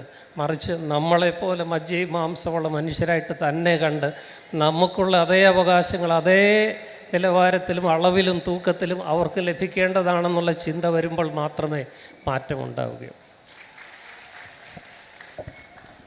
ഇനി ഓഡിയൻസിൻ്റെ ഭാഗത്തു നിന്നുള്ള റെസ്പോൺസ്, ചോദ്യങ്ങൾ, കമൻറ്റ്, ഇതിൽ കൂട്ടിച്ചേർക്കാനുള്ള കാര്യങ്ങൾ, ഇതിനുവേണ്ടി ഓഡിയൻസിന് മൈക്ക് കൈമാറണം. Now the stage is open to the audience. എൻ്റെ പേര് രാജൻ കൈപ്പള്ളിൽ. എൻ്റെ സ്വന്തം വീട് ചെങ്ങന്നൂരാണ്. എൻ്റെ ഒരു അനുഭവം മാത്രം പറയാൻ വേണ്ടിയാണ് ഞാനിവിടെ നിൽക്കുന്നത്. ഞാൻ ഡൽഹിയിലായിരുന്നു ജോലി. എൻ്റെ wife all India institute of medical സയൻസിൽ നേഴ്സായിരുന്നു. 1988 മാർച്ച് 10 എനിക്കൊരു മകൻ ജനിച്ചു. പ്രസവ സമയത്ത് ഓക്സിജൻ കിട്ടാതെ വന്ന ഒരു അവസ്ഥയിലാണ്. ഇപ്പം 38 വയസ്സുണ്ട്. ഇപ്പോഴും നടക്കാനും സംസാരിക്കാനും ഒന്നും പറ്റാത്ത ഒരു സ്റ്റേജിലാണ്. ആദ്യകാലങ്ങളിൽ ഞാനും തിരുമേനിയോടുകൂടെ ഒന്നിച്ച് പ്രവർത്തനങ്ങൾ തീരമെന്ന പ്രസ്ഥാനത്തിലുണ്ടായിരുന്നതാണ്. ഇപ്പോഴാണ് എൻ്റെ വൈഫിന് ക്യാൻസറാണ്. മോനാണെങ്കിൽ ഒട്ടും വയ്യാത്ത ഒരു അവസ്ഥയിലാണ്. അപ്പം ശരിക്കും പറഞ്ഞാൽ ഞാൻ എപ്പോഴും ഇങ്ങനെ ചിന്തിക്കും, എന്തുകൊണ്ടാണ് എനിക്കിങ്ങനെ ഒരു മകനെ തന്നത്. അപ്പം ഞാനിങ്ങനെ ചിന്തിച്ചപ്പോൾ എനിക്കിതുപോലെ ഒരു മകനെ തന്നപ്പോൾ ഇതുപോലുള്ള മക്കൾക്ക് വേണ്ടിയിട്ട് ശുശ്രൂഷ ചെയ്യാൻ ഒരു അവസരം ദൈവം തന്നതാണ് എന്ന് മനസ്സിലാക്കി ഞാൻ ആ ഫീൽഡിൽ പ്രവർത്തിച്ചുകൊണ്ടിരിക്കുന്നു. ഞാൻ കാസർഗോഡ് മുതൽ തിരുവനന്തപുരം വരെ തിരുമേനിയുടെ കൂടെ ഒരു യാത്ര നടത്തി എൻ്റെ മക്കളെയും കൊണ്ട് ഞാനിവിടെ ബീച്ചിലൊക്കെ വന്നിട്ടുള്ളതാണ്. കാസർഗോഡ് മുതൽ തിരുവനന്തപുരം വരെ. സത്യം പറയാം, എൻ്റെ ജീവിതത്തിൽ എന്നും ഉറക്കത്തിൽ ഊണിലും എൻ്റെ മക്കളുടെ ചിന്ത മാത്രമേ എനിക്കുള്ളൂ. ഞാൻ അതുകൊണ്ട് മാത്രമാണ് ഞാൻ ഇന്നലെ ചെങ്ങന്നൂരിൽ നിന്ന് ഈ മോനെ ഇട്ടിട്ട് വൈഫിനെ ഇട്ടിട്ട് ഞാൻ ഇവിടെ ഈ കാസർഗോഡ് വന്നത്, ഇവിടെ കോഴിക്കോട് വന്നത്. കാരണം എന്നെ സംബന്ധിച്ചോളം എവിടെ ഒരു പ്രോഗ്രാമുണ്ടോ, എന്തൊരു കാര്യമുണ്ടോ ഞാൻ അവിടെ എത്തിയിരിക്കും. എന്നെക്കൊണ്ട് ചെയ്യാൻ പറ്റുന്ന ചെറിയ ചെറിയ കാര്യങ്ങൾ, അതുമാത്രമാണ് എനിക്ക് പറയാനുള്ളത്. നിങ്ങളെല്ലാം പറഞ്ഞ വാക്കുകളെല്ലാം ഞാൻ ശ്രവിച്ചു. കാരണം ശരിക്കും പറഞ്ഞു കഴിഞ്ഞാൽ ഞാൻ പറയുന്ന നമ്മുടെ പ്രാർത്ഥനയോ കാര്യങ്ങളോ അതെല്ലാം ആവശ്യമാണ്. പക്ഷേ എങ്കിൽ പോലും മതത്തിൻ്റെയോ മറ്റുള്ള കെട്ടുപെട്ടിലോ ഒന്നും തന്നെ നമ്മൾ നിൽക്കരുത്. ഞാൻ വിശ്വസിക്കുന്ന ഒരിത് എന്ന് പറഞ്ഞു കഴിഞ്ഞാൽ വിശ്വസിക്കുന്നത് എനിക്കിങ്ങനെ ഒരു മകനെ തന്നതുകൊണ്ട് എനിക്കിങ്ങനെയുള്ള മക്കളെ ശുശ്രൂഷിക്കാൻ എനിക്ക് ആരോഗ്യം തരുന്നത് വരെ ഞാൻ ശുശ്രൂഷിക്കും എന്ന് മാത്രം പറഞ്ഞു നിർത്തുന്നു. നന്ദി, നമസ്കാരം. എൻ്റെ പേര് റഹ്മത്തുനിസ. 14 വയസ്സുള്ളൊരു സെറിബ്രൽ പാൾസി ഉള്ള കുട്ടിയുടെ ഉമ്മയാണ്. അവൻ്റെ താഴെ 4 മക്കളുണ്ട്. അപ്പോൾ എനിക്ക് പറയാനുള്ള എൻ്റെ അനുഭവത്തിനെ കുറിച്ചിട്ട് തന്നെയാണ്. ഒരു ഇൻ്റർനാഷണൽ സെമിനാറിന് ഞാൻ എൻ്റെ മകനുമായിട്ട് പോയ സമയത്ത് അവിടെ ഉദ്ഘാടകരിലെ ഒരു തങ്ങൾ വന്നിട്ടുണ്ട്. അപ്പോൾ ആളുകൾ ഞാൻ കയറി ചെല്ലുമ്പോൾ തന്നെ മോൻ്റെ വീൽ ചെയർ ഉന്തിയിട്ട് കയറി ചെല്ലുന്ന സമയത്ത് തന്നെ എന്നോട് ചോദിക്കുന്നത് തങ്ങളെ കാണാനാണോ എന്നാണ്. ഞാൻ ആ ഇൻ്റർനാഷണൽ സെമിനാറിലെ ക്ലാസ്സുകൾ ശ്രവിക്കാനാണ് പോകുന്നത്. ഞാൻ എവിടെയും എൻ്റെ മോനെ ഏൽപ്പിക്കാനുള്ളൊരു അവസരം എനിക്കില്ലാത്തതുകൊണ്ട് അവനെയും കൊണ്ടാണ് എല്ലാ വിദ്യാഭ്യാസ സെമിനാറുകളൊക്കെ അറ്റൻഡ് ചെയ്യാറുള്ളത്. എൻ്റെ PhD-യുമായിട്ട് ബന്ധപ്പെട്ട് എനിക്ക് ഉള്ളതുകൊണ്ട്. അപ്പോൾ ഈ ഒരു കണ്ടീഷണൽ ഹോസ്പിറ്റാലിറ്റിയാണ് എവിടെ ചെന്ന് കഴിഞ്ഞാലും ഉണ്ടാവുക എന്നുള്ളതാണ്. അതായത് ഈ ഒരു മെഡിക്കൽ അല്ലെങ്കിൽ ഒരു മെഡിക്കൽ മോഡലിലൂടെ മാത്രം നമ്മൾ ഹോസ്പിറ്റലിലും വീട്ടിലും മാത്രം നിൽക്കേണ്ടുന്ന ആളുകളാണ് എന്നുള്ള ഒരു പ്രീ കൺസീവ്ഡ് നോഷനാണ് എല്ലാ മനുഷ്യന്മാരുടെ ഉള്ളിലുള്ളത്. ഇവിടെ ഇത്രത്തോളം ഹോസ്പിറ്റാലിറ്റിയിൽ നമ്മൾ ഇവിടെ ക്ഷണിക്കപ്പെടുന്നുണ്ടെങ്കിൽ വേറൊരു കല്യാണ വീട്ടിലോ അല്ലെങ്കിൽ വല്ല സെമിനാറിലോ പോയി കഴിഞ്ഞാൽ പൂച്ചക്കെന്ത് പൊന്നൊരുക്കുന്നിടത്ത് കാര്യം എന്നുള്ള ഒരു മനോഭാവമാണ് എല്ലാവർക്കും ഉള്ളത്. ഈ ഇരിക്കുന്ന മനുഷ്യന്മാർ ഒഴികെ ബാക്കിയുള്ള പുറമേയുള്ള ആളുകൾ അല്ലെങ്കിൽ KLF-ന് വന്ന അതേ ഉത്സാഹത്തോട് കൂടിയിട്ട് KDF-ലേക്ക് വരുന്ന ആളുകൾ എത്ര ഉണ്ട് എന്നുള്ളൊരു ക്വസ്റ്റ്യനാണ്. അപ്പോൾ തീർച്ചയായിട്ടും നമ്മൾ അഡ്രസ്സ് ചെയ്യേണ്ടുന്നത് വിസിബിലിറ്റി മാത്രമല്ല, ഇതിൽ അഡ്രസ്സ് ചെയ്യപ്പെടേണ്ടത് ആളുകളുടെ മനോഭാവം, മെൻറ്റാലിറ്റി എത്രത്തോളം എക്സ്പോഷറിലൂടെ നമ്മൾ ഈ ഒരു ഭിന്നശേഷിയുള്ള സമുദായത്തെ റെപ്രസെൻ്റ് ചെയ്യുകയും അവരെ മുന്നിലേക്ക് കൊണ്ടുവരികയും നമ്മൾ ഈ പറഞ്ഞ കണ്ടീഷണൽ ഹോസ്പിറ്റാലിറ്റിയോട് കൂടി അല്ലാതെ അല്ലെങ്കിൽ കണ്ടീഷണൽ ഇൻക്ലൂഷനോട് കൂടി അല്ലാതെ ഈ മനുഷ്യന്മാരെ നമ്മളോട് തുല്യമായിട്ട് ചേർത്ത് പിടിച്ച് ഇൻ്റർ ഡിപ്പെൻഡൻസ്, ഈ പറഞ്ഞ ഓട്ടോണമസ് ആയിട്ടുള്ള ഒരു ജീവിത രീതിയെ അല്ല നമ്മൾ പ്രൊമോട്ട് ചെയ്യേണ്ടത്. ഈ മനുഷ്യന്മാരെയും നമ്മളുടെ കൂടെ ചേർത്ത് പിടിച്ച് ഇവരെ കൂടെ മുന്നോട്ട് അപ്ലിഫ്റ്റ് കൊണ്ടുവരേണ്ടത് നമ്മളുടെ ഡ്യൂട്ടിയാണ് എന്നുള്ളത് തിരിച്ചറിയുന്നിടത്ത് മാത്രമേ ഈ മനുഷ്യന്മാരുടെ വിസിബിലിറ്റിക്ക് അപ്പുറത്തേക്ക് ഈ ഒരു മനുഷ്യന്മാരുടെ ലക്ഷ്യം അല്ലെങ്കിൽ ജീവിത ലക്ഷ്യം പൂർത്തീകരിക്കപ്പെടുന്നുള്ളൂ എന്നുള്ളത് നമ്മൾ മനസ്സിലാക്കുന്നിടത്താണ് ഇത്തരത്തിലുള്ള KDF-നൊക്കെ പ്രസക്തി ഉള്ളത് എന്നുള്ളതും കൂടി ഓർമ്മപ്പെടുത്തുകയാണ്. അതേപോലെ അരുൺ ഷൂരി അദ്ദേഹത്തിൻ്റെ ഒരു പുസ്തകമുണ്ട്, does he know a mother's heart എന്ന് പറഞ്ഞിട്ട്. അദ്ദേഹത്തിൻ്റെ ഒരു സെർബ്രൽ പാൾസിക്കായിട്ടുള്ള ഒരു മോനെയും പാർക്കിൻസൺസ് ബാധിച്ച ഒരു ഭാര്യയെയും നോക്കിക്കൊണ്ടിരിക്കുന്ന സമയത്ത് അദ്ദേഹം തിയോഡൈസിനെയൊക്കെ ഇൻട്രോഗേറ്റ് ചെയ്യുന്ന ഒരു അവസ്ഥ വരുന്നുണ്ട് അവിടെ. Does he know a mother's heart? ഒരു മറ്റേണൽ എക്സോഷൻ എത്രയാണെന്നുള്ളത്, ഫീഡിങ്, ബാത്തിങ്, അവർ ലിഫ്റ്റിങ്, ഇത് റുട്ടീനൽ എക്സോഷനാണ്. ഇത് എന്നും ചെയ്തുകൊണ്ടിരിക്കുന്നത്. ഇതിന് പകരം ഒരാൾ വരുമെന്നൊരു ഹോപ്പ് അവിടെ ഇല്ല. അവിടെ സപ്പോർട്ട് ചെയ്യാനോ അല്ലെങ്കിൽ വീട്ടിലുള്ള എൻ്റെ 5 മക്കളാണ് എനിക്കുള്ളത്. എൻ്റെ മൂത്ത മകനാണ് 14 വർഷമായ ഈ സെർബ്രൽ പാൾസിക്കായിട്ടുള്ള മോനുള്ളത്. എൻ്റെ ഭർത്താവ് രാവിലെ പോകുന്നു, രാത്രി വരുന്നു. അദ്ദേഹത്തിന് ഇതുമായിട്ടൊരു ബന്ധവുമില്ല. ഞാനാണ് ഇതൊക്കെ ചെയ്യേണ്ടത്. എനിക്ക് വർക്കിന് പോകണം. അതേപോലെയുള്ള ഒരുപാട് കുടുംബങ്ങൾ നമ്മളുടെ ചുറ്റുമുണ്ട്. തീർച്ചയായിട്ടും ഒരു മതം എന്നുള്ള പ്ലാറ്റ്ഫോമിനകത്ത് ജീവിക്കുമ്പോൾ നമുക്ക് ആത്യന്തികമായിട്ടുള്ള ആ ഒരു വിചാരണക്കപ്പുറത്തേക്ക് ഒരു ആർമാദിക്കാനോ ആനന്ദിക്കാനോ ഒക്കെ ഉള്ള ഒരു പ്രതീക്ഷ നമുക്കുണ്ടെങ്കിൽ പോലും അതിനൊക്കെ അപ്പുറത്തുള്ള ഒരു സമൂഹം എന്ത് ആശ്വാസം കണ്ടെത്തും എന്നുള്ളതൊരു ക്വസ്റ്റ്യനാണ്. അപ്പോൾ തീർച്ചയായിട്ടും നമ്മളുടെ സമൂഹത്തിൻ്റെ ആ ഒരു മനോഭാവം അല്ലെങ്കിൽ മനസ്ഥിതി തന്നെയാണ് മാറേണ്ടത്. കല്യാണത്തിന് വരുമ്പോഴും സെമിനാറിന് വരുമ്പോഴും ഈ മനുഷ്യന്മാർക്കും അവിടെ ഒരു ഇടം ഉണ്ട് എന്നുള്ളത് നമ്മളും കൂടി തിരിച്ചറിയുന്നിടത്ത് മാത്രമാണ് ഒരു തിരുത്തൽ സാധ്യമാവുള്ളൂ എന്നുള്ളതും കൂടി ഓർമ്മപ്പെടുത്തണം. നമസ്കാരം, എൻ്റെ പേര് ഷജ്ന. ഞങ്ങൾ ഇതേപോലെ മെൻ്റലി ഭിന്നശേഷിക്കാരുടെ രക്ഷിതാക്കളുടെ ഒരു സംഘടനയായ പരിവാറിൻ്റെ ഇതിൽ വർക്ക് ചെയ്യുന്ന ജോയിൻറ്റ് സെക്രട്ടറി കൂടിയാണ്. ഇവർ ശ്രീ റെയ്സ് ഇതായോ പറഞ്ഞ പോലെ നമ്മൾ ഒരു റാമ്പ് വെച്ചത് കൊണ്ട് മാത്രം ഭിന്നശേഷി സൗഹൃദമാവില്ല എന്നുള്ളത് ഞങ്ങളും ഇതേപോലെ എല്ലാ ഇടങ്ങളിലും പറയുന്നതാണ്. പള്ളികളിലാണെങ്കിലും അമ്പലങ്ങളിലാണെങ്കിലും സാറ് പറഞ്ഞ പോലെ എല്ലാം വാസ്തവമാണ്. എനിക്കൊരു MR ആയിട്ടുള്ള ഒരു ബ്രദറാണുള്ളത്. എൻ്റെ മൂത്ത ബ്രദറാണ്. എൻ്റെ ഉമ്മ മരിച്ചിട്ട് 6 വർഷം ആയി. പിന്നെ ഞാനാണ് ഇപ്പോൾ ഈ 6 വർഷത്തോളം ഞാൻ തന്നെയാണ് എൻ്റെ കൂടെയാണ് അവനുള്ളത്. ഇപ്പോഴും അവൻ എൻ്റെ കൂടെ ഉണ്ട്. അപ്പം നമ്മൾ എന്താണെന്ന് വെച്ചാൽ നമ്മളെ സമൂഹം ഇതേ രീതിയിൽ ഇവരൊക്കെ പറഞ്ഞ പോലെ ഒരു പാരൻസിൻ്റെ ഒരു മാനസികമായിട്ടുള്ള വിഷമം എന്ന് പറഞ്ഞാൽ അത് നമുക്ക് ഈ കണ്ടിരിക്കുന്ന ആർക്കും മനസ്സിലാവില്ല. അതുമായിട്ട് ബന്ധപ്പെട്ട നമ്മളിപ്പോൾ ആൾക്കാർക്കേ മനസ്സിലാവുന്നുള്ളൂ. എപ്പോഴും നമ്മൾ എത്രത്തോളം ഇതിൻ്റെ ഉള്ളിൽ അനുഭവിക്കുന്നുണ്ടെന്ന് ഒരു ചർച്ചയിൽ പോലും നമുക്ക് പൂർണ്ണമായിട്ട് വ്യക്തമാക്കാൻ പറ്റില്ല. അപ്പം അത് മാക്സിമം ഇതേപോലെ KLF-ൻ്റെ ആളുകൾ ഒരുപാടുണ്ടാവും. അതുപോലെ KDF-ൻ്റെ നമ്മളും കുറേ ഇതിന് വേണ്ടി കണ്ട് ഓരോരോ കാര്യങ്ങൾ ചെയ്തുകൊണ്ടിരിക്കുന്ന ആൾക്കാർ തന്നെയാണ്. അപ്പം സമൂഹമാണ് നമ്മൾ ഈ ഭിന്നശേഷിക്കാർ എന്നുള്ള ആ ഒരു ലെവലിൽ മാറ്റി അവരെ പോലെ തന്നെയാണ്, സാധാരണ ജനങ്ങളെ പോലെ തന്നെയാണ് ഈ മക്കളെന്നുള്ള ആ ഓരോരു ഉൾക്കാഴ്ചയാണ് എല്ലാവർക്കും വേണ്ടത്.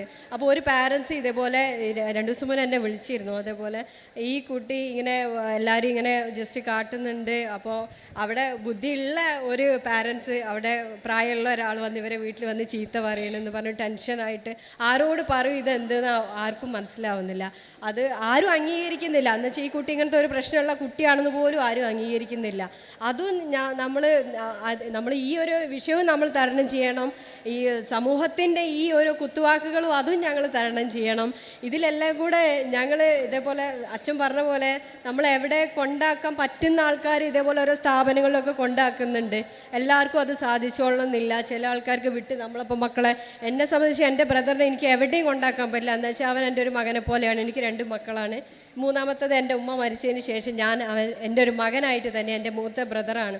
ഇപ്പോഴും ഞാൻ അവനെ എൻ്റെ വീട്ടിലെ ചെറിയ കുട്ടീൻ്റെ പോലെ തന്നെ അവനെ കൊണ്ട് നടക്കുന്നുണ്ട് ഞാൻ.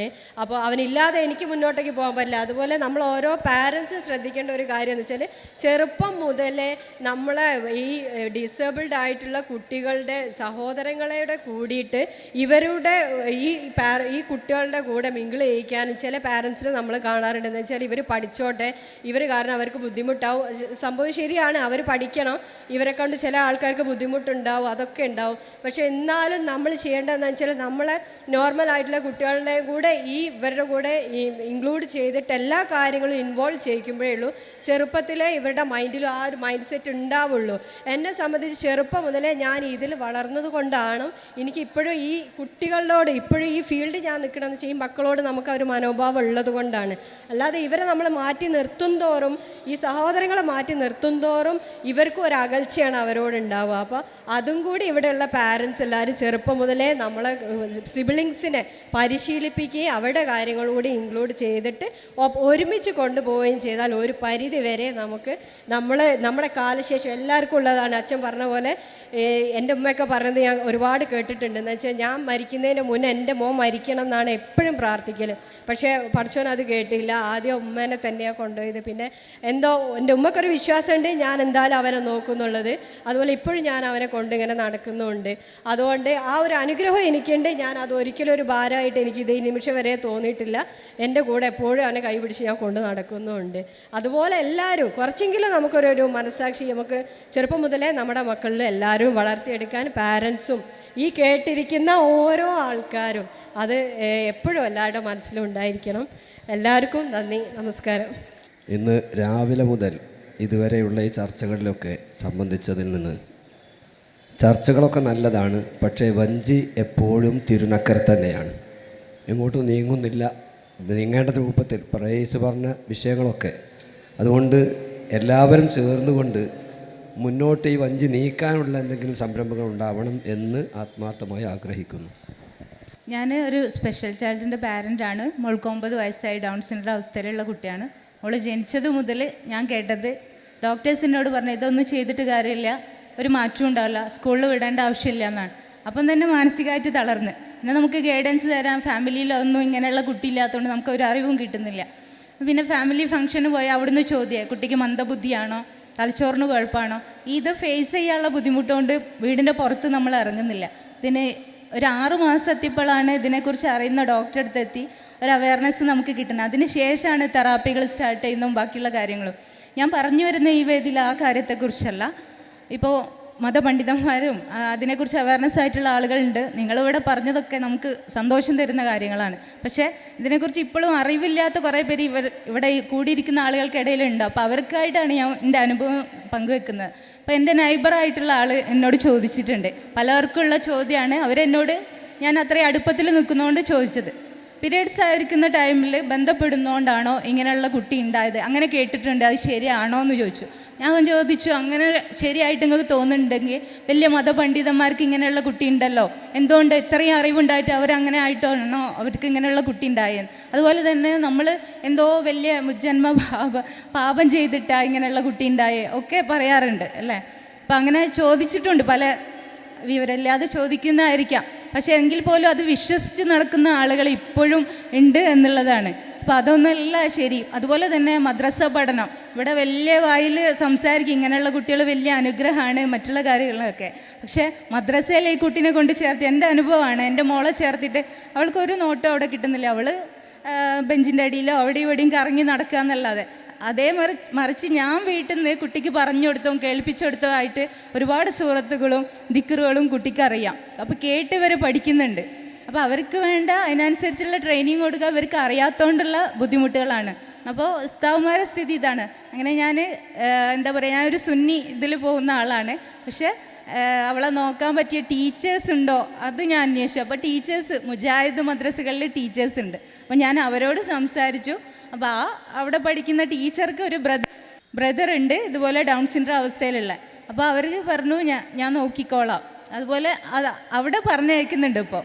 അപ്പോൾ അതുപോലെ എൻ്റെ ഒരു സുഹൃത്ത് ഓട്ടിസമുള്ള കുട്ടിയാണ്. ആ കുട്ടി ഇതുപോലെ മദ്രസയിൽ വിട്ട സമയത്ത് അവിടെ പഠനം നിഷേധിച്ചു. ഇങ്ങനെയുള്ള കുട്ടികളെ അവിടെ പഠിപ്പിക്കാൻ കഴിയില്ല. പക്ഷെ ആ കുട്ടി ഇന്ന് ഒരുപാട് മതപണ്ഡിതന്മാരുടെ ഇതിൽ ഖുർആൻ ഓതുന്നുണ്ട്. ആ കുട്ടീനെ വെച്ചിട്ട് ഞങ്ങളൊരു ഓൺലൈൻ ഖുർആൻ പഠിപ്പിക്കുന്ന ഒരു തന്നെ തുടങ്ങിയിട്ടുണ്ട്. ഒരുപാട് മക്കൾ അതിൻ്റെ ഇതിലെ ദിക്റുകളും സൂറത്തുകളൊക്കെ പഠിച്ചു പോയി. അപ്പോൾ ഞങ്ങൾ അതിന് വേണ്ടി എഫേർട്ട് ഇട്ട് ഇറങ്ങിയതാണ്. അപ്പോൾ ഇപ്പോഴും എന്താ പറയുക, മക്കൾ വലിയ അനുഗ്രഹം എന്ന് പറയുന്നതിൻ്റെ പോലും റേസ് പറഞ്ഞ പോലെ നമുക്ക് എവിടുന്ന് അതിൻ്റെതായ കാര്യങ്ങൾ കിട്ടുന്നില്ല എന്നുള്ളതാണ്. അതിലൊക്കെ ഒരു മാറ്റം വരട്ടെ എന്ന് തന്നെ പ്രാർത്ഥിക്കുകയാണ്. ഇനി വരുന്ന തലമുറക്കെങ്കിലും അത് ശരിയാവണം, ഞങ്ങൾ ആഗ്രഹിക്കുന്ന രീതിയിൽ കിട്ടട്ടെ. അവർ നമ്മൾക്കൊപ്പം നമ്മളെപ്പോലെ നമ്മളിൽ ഒരാളായിട്ട് ചേർത്ത് നിർത്തണം അവരെയും കൂടി ആഗ്രഹിക്കുകയാണ്. Thank you. ഇതോടുകൂടി നമ്മുടെ ക്വസ്റ്റ്യൻ സെഷൻ അവസാനിക്കുകയാണ്. ബൈബിളിലൊരു വചനമുണ്ട്, അത് ഇതാണ്: the meek will inherit the earth. അപ്പം സൗമ്യതയുള്ളവർ ഭൂമിയെ അനന്തരമെടുക്കും. ഖുർആനിലും വരുന്നുണ്ട് സമാനമായ ഇതിനെ ശരിപ്പെടുത്തിക്കൊണ്ട്. ഈ ഭൂമിയെ അനന്തരമെടുക്കുന്നത് സ്വാലിഹീങ്ങളാണ്. അപ്പോൾ ഇത് രണ്ടും ചേർത്തിട്ടൊരു ഇൻ്റർപ്രിട്ടേഷൻ ഇപ്പോൾ ഈ അടുത്ത് വായിക്കാനിടയായി. അപ്പോൾ അതിൽ പറയുന്നത് ഈ നീതി, ദൈവത്തിൻ്റെ നീതിയുടെ ആ ഒരു വലുപ്പം കൊണ്ട് തല കുനിഞ്ഞ ആളുകൾ. ഓക്കെ. അപ്പോൾ ദൈവത്തിൻ്റെ നീതിയുടെ ആ വലിപ്പത്തിൽ തല കുനിഞ്ഞ ആളുകൾ, അവർ വിനയാന്യതരാകുന്ന ആളുകൾ, അവരുടെ പുറമേ ഉള്ള ഒരു ചേഷ്ടയാണ് ഒരു നല്ല സ്വഭാവം, ഒരു സൽക്കർമ്മം എന്ന് ഖുർആനിൽ അടിവരയിടുന്നു. അപ്പോൾ ഒരു നീതിബോധമുള്ള, എല്ലാവരെയും തുല്യതയോടെ കാണുന്ന ഒരു ലോകം, അതാണ് ഈ ഭൂമിക്ക് ശേഷം വരുന്നതെന്ന് പറയുന്നത്. അപ്പോൾ അതൊരു ദൈവരാജ്യമാണ്, അത് എല്ലാവർക്കുമുള്ളതാണ്. ആ ഒരു ലോകത്തേക്കുള്ള ഒരു ചുവടുവെപ്പാകട്ടെ ഈ ഒരു വേദി എന്ന് ആശംസിച്ചുകൊണ്ട് റയീസിന് ഒരു വാക്കുകൂടി സംസാരിക്കാനുണ്ട്. ഞാൻ റയീസിന് കൈമാറുന്നു. അതോടുകൂടി നമ്മളുടെ പരിപാടി അവസാനിക്കുന്നു. ഇവിടെ 1-2 ഉമ്മമാർ പറഞ്ഞതുമായിട്ട് ബന്ധപ്പെട്ടു പിന്നെ ചില കാര്യങ്ങളൊന്നുകൂടി ഒന്ന് കൂട്ടി പറയണമെന്ന് തോന്നുന്നു. നമ്മൾ പിന്നെ ഡിസബിലിറ്റിയെ പലപ്പോഴും പരീക്ഷണമായിട്ടാണ് നമ്മൾക്ക് അവതരിപ്പിച്ച് തരാറ്. ദൈവത്തിൻ്റെ നേരിട്ടുള്ളൊരു പരീക്ഷണമായിട്ട് ഈ പാപം മറ്റേത് അങ്ങനത്തെ സാധനങ്ങളൊക്കെ മാറ്റി വെച്ചിട്ട് പിന്നെ മനുഷ്യൻ കണ്ടെത്തുന്നത് എനിക്കുള്ളൊരു പരീക്ഷണമാണ്. പിന്നെ കുറച്ചുകൂടി എളുപ്പമാകും. ഇതിനെ സ്വീകരിക്കുക, ക്ഷമിക്കുക, സ്വർഗത്ത് പോകാം എളുപ്പത്തിൽ നല്ലതാണ്. ഞാനതിൻ്റെ മതത്തിൻ്റെ അല്ലെങ്കിൽ ഈ നമ്മൾ ഉണ്ടാക്കി വെച്ച ചട്ടക്കൂടിൻ്റെ പുറത്ത് നിന്നിട്ട് സാധാരണ അങ്ങനെ ചോദിക്കലുണ്ട്, തൽക്കാലം സ്വർഗവും പരീക്ഷണവും ഒരുമിച്ച് ഏറ്റെടുക്കാൻ താങ്കൾക്ക് തയ്യാറുണ്ടെങ്കിൽ ഞാനത് വിട്ടുതരാൻ തയ്യാറാണെന്ന്. അങ്ങനെ ആരും അത് ഏറ്റെടുക്കാറില്ല. എൻ്റെ ഏറ്റവും വലിയ കൗതുകം എന്താണെന്നറിയോ? ഇതിനോട് ആദ്യം പറഞ്ഞത് എൻ്റെ മാത്സ് ടീച്ചറാണ്. അതായത് ഈ സാധനം ദൈവത്തിൻ്റെ പരീക്ഷണമാണ്, അവൻ്റെ അനുഗ്രഹമാണെന്ന്. ഈ മാത്സ് ടീച്ചർ 7ാം ക്ലാസ് മുതൽ A+B² എന്താണെന്ന് ചോദിച്ചിട്ട് ക്ലാസ്സിലുള്ള 30 ആളുകളെയും ഇരുത്തുകയും എന്നെ അടിക്കുകയും ചെയ്യും. ആ സമയത്ത് ടീച്ചർക്ക് ഇത് പരീക്ഷണമല്ല, എനിക്കിത് പറയാൻ കിട്ടണില്ല എന്നുള്ള സാധനം 7 മുതൽ 10ാം ക്ലാസ് വരെ ടീച്ചർ സ്ഥിരമായിട്ട് A+B² തന്നെയായിരുന്നു ചോദിച്ചിരുന്നത്. ഇപ്പം 38 വയസ്സായി. പഠിച്ചവനാണ്, അതെന്താണെന്ന് എനിക്കിപ്പോഴും അറിയില്ല. ഇങ്ങനെയാണ് ഇതിനെടുക്കുക. അതായത് നമ്മൾ ചില കാര്യങ്ങൾ വേഗം എസ്കേപ്പ് ചെയ്യാൻ വേഗാണ്ട് വെച്ചെടുക്കും. ഇതൊരു പരീക്ഷണമാണ് എന്ന് പറഞ്ഞിട്ട്. ഇനി ഇത് കുറച്ചുകൂടി സ്പിരിച്വലായിട്ട് സംസാരിക്കുമ്പോഴേ ഈ പറയുന്ന ആൾക്കാരോട് നമുക്കിങ്ങനെ ചിലപ്പോൾ ഒരു സഹതാപോ സങ്കടമൊക്കെ തോന്നും. കാരണം ദ ഫസ്റ്റ് ബ്രീത്ത് ഉണ്ടല്ലോ, അല്ലെങ്കിൽ അതിന് മുമ്പ് മനുഷ്യൻ രൂപപ്പെട്ട് തുടങ്ങുന്നൊരു സമയം, നമ്മൾ ഈ ഇസ്ലാമിൻ്റെ ഒരു പശ്ചാത്തലത്തിൽ എന്ന് പറയുമ്പോൾ ആലമുൽ അർവാഹ് എന്ന് പറയും. അവിടുന്ന് റൂഹ് പുറപ്പെട്ട് പോകുന്ന സമയം മുതൽ പരീക്ഷണമാണല്ലോ എന്നയാൾക്ക് മനസ്സിലായില്ലല്ലോ എന്നതിൻ്റെ സങ്കടവും സഹതാപവുമാണ് പലപ്പോഴും തോന്നുക. അതിൽ പിന്നെ ഈ പറയുന്ന ഈ പരിമിതികളെ മാത്രം പരീക്ഷണമായിട്ട് കാണുകയും അതിൻ്റെ അങ്ങേപ്പുറത്തൊരാൾ മസിൽ പെരുപ്പിച്ച് കഴിഞ്ഞാൽ അല്ലെങ്കിൽ മറ്റെന്തെങ്കിലും ഒന്ന് നേടിക്കഴിഞ്ഞ് കഴിഞ്ഞാൽ അത് അനുഗ്രഹമായി മാറുകയും ചെയ്യും. സീരിയസ്ലി ടോക്കിംഗ്, ഇതിനേക്കാൾ വലിയ പരീക്ഷണമാണ് നിങ്ങളെ അനുഗ്രഹം എന്ന് പറയുന്ന വ്യാജേന അവതരിപ്പിച്ചു കൊണ്ടിരിക്കുന്നത്. നിങ്ങൾ ഉറപ്പായിട്ടും അതൊരു ബൈപ്പാസ് ഉണ്ടാക്കാനുള്ള ശ്രമമാണോ? അതൊരിക്കലും അങ്ങനെയല്ല എന്ന് നമ്മൾ മനസ്സിലാക്കുക എന്നുള്ളതാണ്. ഇങ്ങനെ പറഞ്ഞിട്ട് അവസാനിപ്പിക്കുന്നു. നന്ദി. ആദ്യം തന്നെ ഇവിടെ കൂടിയിരിക്കുന്ന മനുഷ്യന്മാരോട് മൊത്തം പറയണം. അതിനോടൊപ്പം ഞാൻ പറഞ്ഞല്ലോ, കേരളത്തിലെന്നല്ല, ചിലപ്പോൾ ഒരുപക്ഷെ ഇന്ത്യയിൽ തന്നെ ഡിസബിലിറ്റിയെ സമഗ്രമായി ചർച്ച ചെയ്യുന്ന ഒരു മെഡിക്കൽ മോഡ് അല്ലെങ്കിൽ ഒരു ചാരിറ്റി മോഡ് എന്നതിനങ്ങേപ്പുറത്ത് ഡിസബിലിറ്റിയെ സമഗ്രമായി ചർച്ച ചെയ്യുന്ന KDF പോലുള്ള ഒരു വേദി ഉണ്ടാക്കിയെടുത്ത സംഘാടകരോടും നന്ദി പറയേണ്ടതുണ്ട്. കാരണം ഒരു കൂട്ടം മനുഷ്യരുടെ വിമോചന പോരാട്ടത്തിൻ്റെ ആദ്യത്തെ പടിയാണെന്ന് ഒന്ന് ഉറപ്പിച്ച് പറയട്ടെ. Thank you.